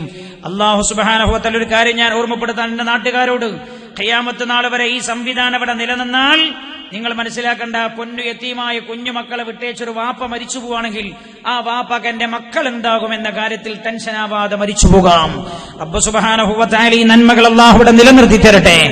ആ പ്രിയപ്പെട്ട പിതാവ് 15 സെന്റ് സ്ഥലം പൊന്നു യതീമായ മക്കളെ സംരക്ഷിക്കുന്ന ഫണ്ടിലേക്ക് സംഭാവന ചെയ്തിട്ട് പറഞ്ഞത്, ഞാനിത് നൽകുന്നത് എനിക്കിതിന് പകരം എന്റെ റസൂലുള്ളാഹിന്റെ അടുത്ത് പോയി നിൽക്കണം എന്നാണ്. എന്റെ റസൂലുള്ളാഹിന്റെ അടുത്ത് പോയി നിൽക്കണമെന്നാണ് ആ സഹോദരൻ പറഞ്ഞത്. ഞാൻ അവരോട് ഓർമ്മപ്പെടുത്താൻ, എല്ലാവരോടും ഞാൻ ഓർമ്മപ്പെടുത്താൻ, ഞാൻ നേരത്തെ നിങ്ങളോട് പറഞ്ഞില്ലേ, 10, 20, 25, 100 ബോക്സുകൾ കൊണ്ടുപോയി വെച്ച് മാസാമാസം ഞാൻ ഇന്നെന്റെ വീട്ടിൽ മഗ്‌രിബിനാണ് ഞാൻ എത്തിയത്. നിങ്ങളൊക്കെ ഇന്നലെ രാത്രി ഞങ്ങൾ ഇവിടുന്ന് പോയത് 1 മണിക്കാണ്. എല്ലാ കണക്കുകളും റെഡിയാക്കി നാളത്തെ കാര്യം ചിന്തിച്ച് 1 മണിക്ക് ഇവിടുന്ന് പോയി കടന്നുറങ്ങുന്നത് 2 മണിക്കാണ്. 4 മണിക്ക് 4:30 മണിക്ക് ഞാൻ എഴുന്നേറ്റ് പോയിട്ടുണ്ട്. ഞാൻ പോയി വളരെ ദൂരം പോകേണ്ടിയിരുന്ന നാളത്തെ ഒരു പരിപാടിയുടെ ആവശ്യത്തിന് വേണ്ടി പോയി സഞ്ചരിച്ച് ആകെ 2 മണിക്കൂർ ഉറങ്ങിയുള്ളൂ. ഇന്ന് വഴു പറയാൻ കഴിയുമെന്നുള്ള ഒരു അവസ്ഥയിലാണ് ഞാൻ ഈ വേദിയിലേക്ക് വരികയും ചെയ്തത്. തിരിച്ചു മഗ്‌രിബ് 7 മണിക്കാണ് ഞാൻ എന്റെ വീട്ടിലേക്ക് കയറി ഞാൻ സാധാരണ പണമിടാറുള്ള എന്റെ ബോക്സ് നോക്കിയുമ്പോൾ ഖാലിയാണ്. ഞാൻ ഭാര്യയോട് ചോദിച്ചു ബോക്സ്, അപ്പൊ എന്നോട് പറഞ്ഞു ആ ബോക്സ് ആളൊന്നും എടുത്തുകൊണ്ടുപോയി, 1 ഉറുപ്പിക പോലും കമ്മീഷൻ വാങ്ങിയിട്ടല്ല. അവരവൻ ജോലി ചെയ്യുന്ന സമയത്ത് ഒരു ഭാഗം ഈ പൊന്നു യതീമായ കുഞ്ഞുമക്കൾക്ക് മാറ്റിവെച്ചിട്ട് മാസാമാസം വന്നതെടുത്തുകൊണ്ടുവന്ന് സെന്ററിന്റെ ഓഫീസിൽ ഏൽപ്പിക്കുന്ന പ്രവർത്തകർ. ഞാൻ ഓർമ്മപ്പെടുത്തുക, നെഞ്ചിനോട് ഈ വിഷയം ചേർത്തു പിടിച്ചവർക്ക് ഒന്നും തിരിച്ചു തരാനില്ല. ചിലപ്പോൾ നിങ്ങളെ ഉണ്ടാൻ കഴിഞ്ഞോളുന്നില്ല, ഒരു സലാം പറഞ്ഞോളുന്നില്ല, നന്ദി പറയാൻ മറന്നുപോയിട്ടുണ്ടാവും. ഒന്നും നിങ്ങൾ പ്രതീക്ഷിക്കരുത്. അള്ളാഹുവിന്റെ ഹബീബിന്റെ ഒരു വാഗ്ദത്തണ്ടത് നിങ്ങൾക്ക് പകരമായി തരാം. ഞാനും യതീമിനെ സംരക്ഷിക്കുന്നവനും ഇപ്രകാരമാണ്. ഈ കേൾക്കുന്ന എല്ലാ ആളുകളോടും പറയാം, ഇസ്ലാമിക് സെന്റർ നിങ്ങളുടേതാണ്, നിങ്ങൾക്കും പ്രവർത്തിക്കാം, നിങ്ങളുടേതാണ്, നമ്മുടെ എല്ലാവരുടേതുമാണ്. നിങ്ങൾ അങ്ങനെ താല്പര്യപ്പെടാൻ നിങ്ങൾക്ക് ചെയ്യാം. നിങ്ങൾക്കൊരു ബോക്സ് വാങ്ങിച്ചു കൊണ്ടുപോകാം, നിങ്ങളുടെ വീട്ടിൽ വെക്കാം. ഇവിടെ ഉണ്ടല്ലോ, ഞാൻ ഒരിക്കൽ ഇസ്ലാമിക് സെന്ററിന്റെ ഓഫീസിൽ നിന്നപ്പോൾ അയാൾ എന്നെ ഞാൻ അപ്പോഴാണ് അയാളെ കാണുന്നത്. ഒരു മത്സ്യക്കച്ചവടക്കാരൻ, അയാൾ അക്കരെ ഭാഗത്തുള്ള ആളാ. അയാളുടെ വീട്ടിലൊരു ബോക്സ് വെച്ചിട്ടുണ്ട്. മത്സ്യക്കച്ചവടം കഴിഞ്ഞ് അയാൾ വരുമ്പോ എന്നും അതിലേക്കൊരു സ്വതക്ക ഇടും. അങ്ങനെയുള്ള മത്സ്യക്കച്ചവടക്കാർ ഇവിടെയുണ്ട്, പാറമ്പലുണ്ട്, എടവണ്ണപ്പാറയുണ്ട്, പാലത്തുമ്പലുണ്ട്. അയാളുടെ മുമ്പിൽ തന്നെ ഈ ഇസ്ലാമിക് സെന്ററിന്റെ ബോക്സാ വെക്കുന്നത്. ഒരു സംഘടനയും വളർത്താനല്ല, വെറുതെ തോന്നുകയാണ്. ഒരുപക്ഷെ ഈ പറയുന്നവരുടെ കുഞ്ഞുമക്കൾക്ക് പോലും ആ അവസ്ഥ സംജാതമായി കൂടായികയില്ല എന്നെങ്ങനെ പറയാൻ പറ്റും? അല്ലാഹു റബ്ബുൽ ഇസ്സത്ത് നമ്മുടെ മക്കൾ യതീമായി പോകുന്ന അവസ്ഥയിൽ അല്ലാഹു നമ്മളെ മരിപ്പിക്കാതിരിക്കട്ടെ. കുഞ്ഞുമക്കൾ യതീമുകളുടെ കാര്യത്തിലാണ്, പരിശുദ്ധ ഖുർആൻ പഠിക്കുന്ന ഈ ഇരിക്കുന്ന കുഞ്ഞുമക്കളുടെ കാര്യത്തിലാണ്. നമ്മളുടെ ആരുടെയും അങ്ങ് കൊണ്ടുപോകാനല്ല. മാത്രമല്ല ഇതിനൊക്കെ ഒരു സിസ്റ്റമുണ്ട്. ഞാൻ തന്നെ പൈസ കൈകാര്യം ചെയ്യാറില്ല, ഇതിന്റെ ബന്ധപ്പെട്ട ഭാരവാഹികൾ പൈസ കൈകാര്യം ചെയ്യാറില്ല. ഒക്കെ അക്കൗണ്ട് ത്രൂ മാത്രമേ കൈകാര്യം ചെയ്യുന്നുള്ളൂ. ഒരാളും ഈ പൈസ അവരവരെ എല്ലാ ദിവസവും ഈ എല്ലാ ദിവസവും വഴല് കഴിഞ്ഞാൽ ഇവിടെ ഇരുന്ന് പൈസ എണ്ണി തിട്ടപ്പെടുത്തി കണക്ക് റെഡിയാക്കി ഏൽപ്പിച്ച് ബന്ധപ്പെട്ട ഭാരവാഹികൾ പോകാറുള്ളൂ. ഇത്ര സൂക്ഷ്മത പാലിക്കുന്നത് എല്ലാ കാലവും ഇതിന്റെ സൂക്ഷ്മമായ വശത്തോടെ നിലനിൽക്കണം എന്ന് കരുതിയാണ്. അല്ലാഹു ഖബൂൽ ചെയ്യട്ടെ. നിങ്ങളെല്ലാവരും 3 സ്വലാത്ത് ചൊല്ലു. ആ പിതാവിന് വേണ്ടി ദുആ ചെയ്യണം. നമുക്ക് ഞാൻ ഓർക്കുന്നു, നമ്മുടെ പ്രിയപ്പെട്ട ഒരു അലവിക്കുട്ടി ഹാജി മുണ്ടുമൊഴിയിലെ മരിച്ചുപോയി. വലിയ സ്നേഹമായിരുന്നു സ്ഥാപനത്തോട്. അല്ലാഹുവിന്റെ ഖബറിടം വിളിച്ചാക്കി കൊടുക്കട്ടെ. സല്ലല്ലാഹു അലാ മുഹമ്മദ് വസല്ലം. സല്ലല്ലാഹു അലാ മുഹമ്മദ് സല്ലല്ലാഹു അലൈഹി വസല്ലം. അല്ലാഹുമ്മ സല്ലി അലാ മുഹമ്മദ് യാ റബ്ബി സല്ലി അലൈഹി വസല്ലം. റഹ്മുർ-റഹീമീനായ അല്ലാഹുവേ, പടച്ച റബ്ബേ, തന്റെ പൊന്നുമക്കൾക്ക് വേണ്ടി ബാക്കി വെക്കേണ്ട ഭൂമിയാണല്ലേ, ഭൂമി വാങ്ങിക്കൂട്ടുന്ന കാലമാണ് പടച്ച റബ്ബേ. അപ്പോഴാണ് ഏറ്റവും നല്ല ഒരു ഭാഗമെടുത്ത് അല്ലാഹുവേ, വാപ്പമാരില്ലാത്ത കുഞ്ഞുമക്കൾക്ക് ഖിയാമത്ത് നാൾ വരെ നിന്റെ ഹബീബിന്റെ അനന്തരക്കാർ. യതീം എന്ന് പറഞ്ഞാൽ ആരാ? റസൂലുള്ളാഹിന്റെ അനന്തരക്കാരനാ. ഇവിടെ എന്ന ആയത്തിന്റെ വിശദീകരണത്തിൽ മഹാന്മാർ രേഖപ്പെടുത്തുന്ന കാണാം, റസൂലുള്ളാഹി അല്ലാഹു എന്തുകൊണ്ട് യതീമാക്കി? ലോകാവസാനം വരെയുള്ള എല്ലാ യതീമിനും സംരക്ഷണം ലഭിക്കണം. കാരണം യതീം റസൂലുള്ളാഹിന്റെ അനന്തരക്കാരനാണെന്ന് കേൾക്കുമ്പോ സഹായിക്കാനുള്ള ആവേശമുണ്ടാകും. അല്ലാഹു സുബ്ഹാനഹു വ തആല തന്റെ ഹബീബിന് നൽകിയ പദവിയാണ് യതീം. അല്ലാഹുവേ, നിന്റെ ഹബീബിന്റെ അനന്തരക്കാരെ ഖിയാമത്ത് നാൾ വരെ അവർക്ക് അതിന്റെ അവകാശങ്ങൾ എത്തിച്ചു കൊടുക്കാൻ വേണ്ടി അല്ലാഹുവേ റബ്ബേ, തന്റെ ഭൂമിയിൽ നിന്ന് 15 സെന്റോളം വരുന്ന നല്ല ഒരു ഭൂമി ഇതിന് വേണ്ടി അല്ലാഹുവേ സ്വതക്ക നൽകിയ, സംഭാവന നൽകിയ പിതാവിന്റെ സംഭാവന നീ ഖബൂൽ ചെയ്യണേ അല്ലാ, ഖബൂൽ ചെയ്യണേ അല്ലാ. പടച്ചോനെ, പലരും കൊടുക്കുന്നത് കാണുമ്പോ ഞാൻ എന്ത് കൊടുക്കണമെന്ന് ചിന്തിച്ചു ആ പിതാവ് കണ്ടത് ഏറ്റവും നല്ലത് നൽകണമെന്ന് തന്നെയാണ്. റബ്ബനാ, നീ ഖബൂൽ ചെയ്യണേ റബ്ബേ, ബർക്കത്ത് ചെയ്യണേ അല്ലാ. അല്ലാഹുവേ, അവർ അതിന് പകരം ഒന്നും ചോദിച്ചില്ല. റസൂലുള്ളാഹിന്റെ ഒപ്പം സ്വർഗത്ത് പോകണോന്ന്. റഹ്മുർ-റഹീമീനായ റബ്ബേ, ഞങ്ങൾ ഈ ചെയ്യുന്നതിന്റെ ഒക്കെ ലക്ഷ്യം അതാണ് അല്ലാ. ജീവിതത്തിൽ തിരിഞ്ഞു നോക്കുമ്പോൾ രക്ഷപ്പെടാൻ പറ്റുന്ന ഒന്നും ഞങ്ങൾ കാണുന്നില്ല അല്ലാ. മഹ്ശറയിലെ ഹബീബ് ഞങ്ങളെ മാടി വിളിക്കണം റബ്ബേ. അതിന് ഞങ്ങൾ ഈ ചെയ്യുന്ന എല്ലാ സംരംഭങ്ങളും കാരണമാക്കി തരണേ റബ്ബേ. ആ പൊന്നു പിതാവിനും നീ ഇതിന് തൗഫീഖ് നൽകണേ അല്ലാ. ഹബീബായി നബിയുനാ റസൂലുള്ളാഹി സല്ലല്ലാഹു അലൈഹി വസല്ലം തങ്ങളുടെ കൈ പിടിച്ച് സ്വർഗത്തിലേക്ക് പോകണമെന്ന റബ്ബേ, ആ പിതാവിന്റെ മോഹം നീ അതിന് തൗഫീഖ് നൽകണേ അല്ലാ. ഭൗതികമായൊരു കാര്യവും ആ പിതാവ് ആവശ്യപ്പെട്ടിട്ടില്ല അല്ലാ. നീ ബറക്കത്ത് ചെയ്യണേ അല്ലാ. മറ്റൊരു സഹോദരൻ ഹിഫ്ളിലെ ഒരു കുട്ടിയുടെ 1 വർഷത്തെ ചെലവ്, പേര് പറയരുത് എന്ന് പറഞ്ഞിട്ടുണ്ട്, ഊർക്കടവിലൊരു സഹോദരിയാണ്. ഹിഫ്ളിലെ ഒരു കുട്ടിയെ 1 വർഷത്തേക്ക് ഏറ്റെടുത്തിട്ടുണ്ട്. ഗൾഫിലാണ് ആ സഹോദരി. 25,000 ഉറുപ്പിക കൊടുത്തയച്ചിട്ടുണ്ട്. അല്ലാഹു അക്ബർ, വലില്ലാഹിൽ ഹംദ്. റഹ്മുർ-റഹീമീനായ അല്ലാഹുവേ, ഖബൂൽ ചെയ്യണേ അല്ലാ. ആ സഹോദരിക്ക് എന്തൊക്കെ ഉദ്ദേശമുണ്ട് റബ്ബേ, നീ നിറവേറ്റി കൊടുക്കണേ റബ്ബേ. സ്വർഗം കൊടുക്കണേ അല്ലാ. പരിശുദ്ധ ഖുർആനിനെ അവർക്ക് കാവലാക്കി കൊടുക്കണേ റബ്ബേ. ആ കുഞ്ഞുകുട്ടി കുഞ്ഞുമക്കൾ ഓതുന്ന ഓരോ ഹർഫിന്റെയും പ്രതിഫലം ആ സഹോദരിക്കും കുടുംബത്തിനും കാവലാക്കണേ റബ്ബേ. ആ കുടുംബത്തിൽ നിന്ന് മരിച്ചുപോയവർക്കൊക്കെ നീ പുറത്തു കൊടുക്കണേ റബ്ബേ. എന്താണ് ആ സഹോദരി ഉദ്ദേശിച്ചതെങ്കിലും നീ പൂർത്തിയാക്കി കൊടുക്കണേ റബ്ബേ. അതേപോലെ ഒരു വള, ഒരു സഹോദരി, നല്ല ഒരു വള, ചെറുതൊന്നുമല്ല, നല്ലൊരു വള. അൽഹംദുലില്ലാഹ് റബ്ബേ, ഖബൂൽ ചെയ്യണേ അല്ലാ, ഖബൂൽ ചെയ്യണേ റബ്ബേ. നാളെന്റെ ഉമ്മാരൊക്കെ വരുന്ന സമയത്ത് നിങ്ങൾ കയ്യുള്ളത് കഴിക്കണം തന്നെയല്ല, നിങ്ങൾ അടുക്കളയിൽ ഉലുവപാത്രത്തിലും കടകിന്റെ പാത്രത്തിലും നോക്കിയാലുണ്ടാവും പൊട്ടിയ പാദസാരത്തിന്റെ കഷ്ണം, വളയുടെ കഷ്ടം, നിങ്ങൾ വിളിക്ക് ചേർക്കാൻ വേണ്ടി വെച്ചിരിക്കുന്ന കമ്മൽ, അതൊക്കെ നിങ്ങൾ എടുത്തിട്ട് ആ കവറിലിട്ട് കൊടുന്നാൽ തന്നെ നമ്മളെ ഈ 2.25 ഏക്കർ നമുക്ക് വാങ്ങാൻ പറ്റും. 2.25 ഏക്കർ അല്ലാഹു തൗഫീഖ് ചെയ്യട്ടെ അല്ലാ. ഇതിന്റെ ഉടമസ്ഥ ആരാണോ ഈ ഉമ്മ കയ്യിൽ നിന്ന് അഴിച്ചെടുക്കുമ്പോ എന്ത് ഖൽബിലുണ്ടായിരുന്നെങ്കിലും നീ അത് നിറവേറ്റി കൊടുക്കണേ റബ്ബേ, പൂർത്തിയാക്കി കൊടുക്കണേ അല്ലാ. അതേപോലെ 2 കമ്മൽ ഒരു സഹോദരി കൊടുത്തയച്ചു. അല്ലാ, ഇതഴിച്ച കയ്യിന്റെ ഉടമക്കും നീ ബർക്കത്ത് ചെയ്യണേ റബ്ബേ, അവരുടെ ഉദ്ദേശങ്ങളും നീ പൂർത്തിയാക്കി കൊടുക്കണേ അല്ലാ. അപ്പൊ നമ്മൾ ഒരു യാസീൻ ഓതി ദ്വാരക്കാൻ വേഗം പോകുന്നു. പിന്നെ Islamic centre girls higher secondary സ്കൂളിലെ +1 വിദ്യാർത്ഥിനികളുടെ കവിതാ സമാഹാരം ഉണ്ട്, ഗ്രന്ഥം. അത് നാളെ പ്രകാശനം ചെയ്യുന്നുണ്ട്. ഒരു കുട്ടിയാണ്, അതായത് നമ്മുടെ ഹയർ സെക്കൻഡറി സ്കൂളിൽ ചേർന്ന് 1 വർഷമായില്ല പഠിക്കാൻ തുടങ്ങിയിട്ട്. ആ കുട്ടികളിൽ ഭയങ്കര മാറ്റം ആ രക്ഷിതാക്കൾ തന്നെ പറഞ്ഞു. അതിലൊരു കുട്ടിയുടെ 39ഓളം പേജ് വരുന്ന ഒരു കവിതാ സമാഹാരം ആ കുട്ടി എഴുതിണ്ടാക്കിയതാണ്. നമ്മുടെ മക്കൾക്ക് എഴുത്തിലും പ്രസംഗത്തിലും ഒക്കെ പരിശീലനം നൽകിക്കൊണ്ടിരിക്കുന്നുണ്ട് പ്രഗത്ഭരായ ഉസ്താദുമാരുടെ ശിക്ഷണത്തിൽ. അതിലെ ഒരു കുട്ടിയുടെ കവിതാ സമാഹാരം നാളെ ഇവിടെ വെച്ച് പ്രകാശനം ചെയ്യപ്പെടുന്നുണ്ട്. നരകം, സ്വർഗം, റസൂലുള്ള, അങ്ങനെയുള്ള നല്ല നല്ല വിഷയങ്ങൾ, നല്ല നല്ല വിഷയങ്ങൾ. അത് കവിതാ രൂപത്തിൽ എഴുതി സമാഹരിച്ചൊരു സമാഹാരം. നാളെ അതിന്റെ പ്രകാശനം ഇവിടെ നടക്കും. ഞാൻ ഓർമ്മപ്പെടുത്താണ്, ഈ കൊല്ലം SLC പഠിക്കുന്ന നിങ്ങൾ ഏതൊക്കെ കുട്ടികളുണ്ടോ, പെൺകുട്ടികൾ, അവർക്കൊക്കെ നിങ്ങൾ ഇസ്ലാമിക് സെന്ററിന്റെ ഹയർ സെക്കൻഡറി സ്കൂൾ തിരഞ്ഞെടുക്കണം എന്ന് ഞാൻ ഓർമ്മപ്പെടുത്തുകയാണ്. ഇസ്ലാമിക് സെന്ററിന്റെ ഹയർ സെക്കൻഡറി എന്തായാലും ഗുണം 2 വിദ്യാഭ്യാസം കിട്ടും.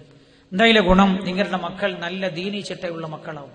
ഇൻഷാ അല്ലാഹ് നമ്മുടെ ഉദ്ദേശം നമ്മൾ ഈ സ്ഥലങ്ങളൊക്കെ വാങ്ങിച്ചു വെക്കുന്നത് അനധിവിദൂരമല്ലാത്ത ഭാവിയിൽ പെൺകുട്ടികൾ നിന്ന് പഠിക്കാനുള്ള സംവിധാനം നമ്മുടെ ക്യാമ്പസിൽ നമ്മൾ ചെയ്യാൻ ഉദ്ദേശിക്കുന്നുണ്ട്. അല്ലാഹു തൗഫീഖ് ചെയ്യട്ടെ.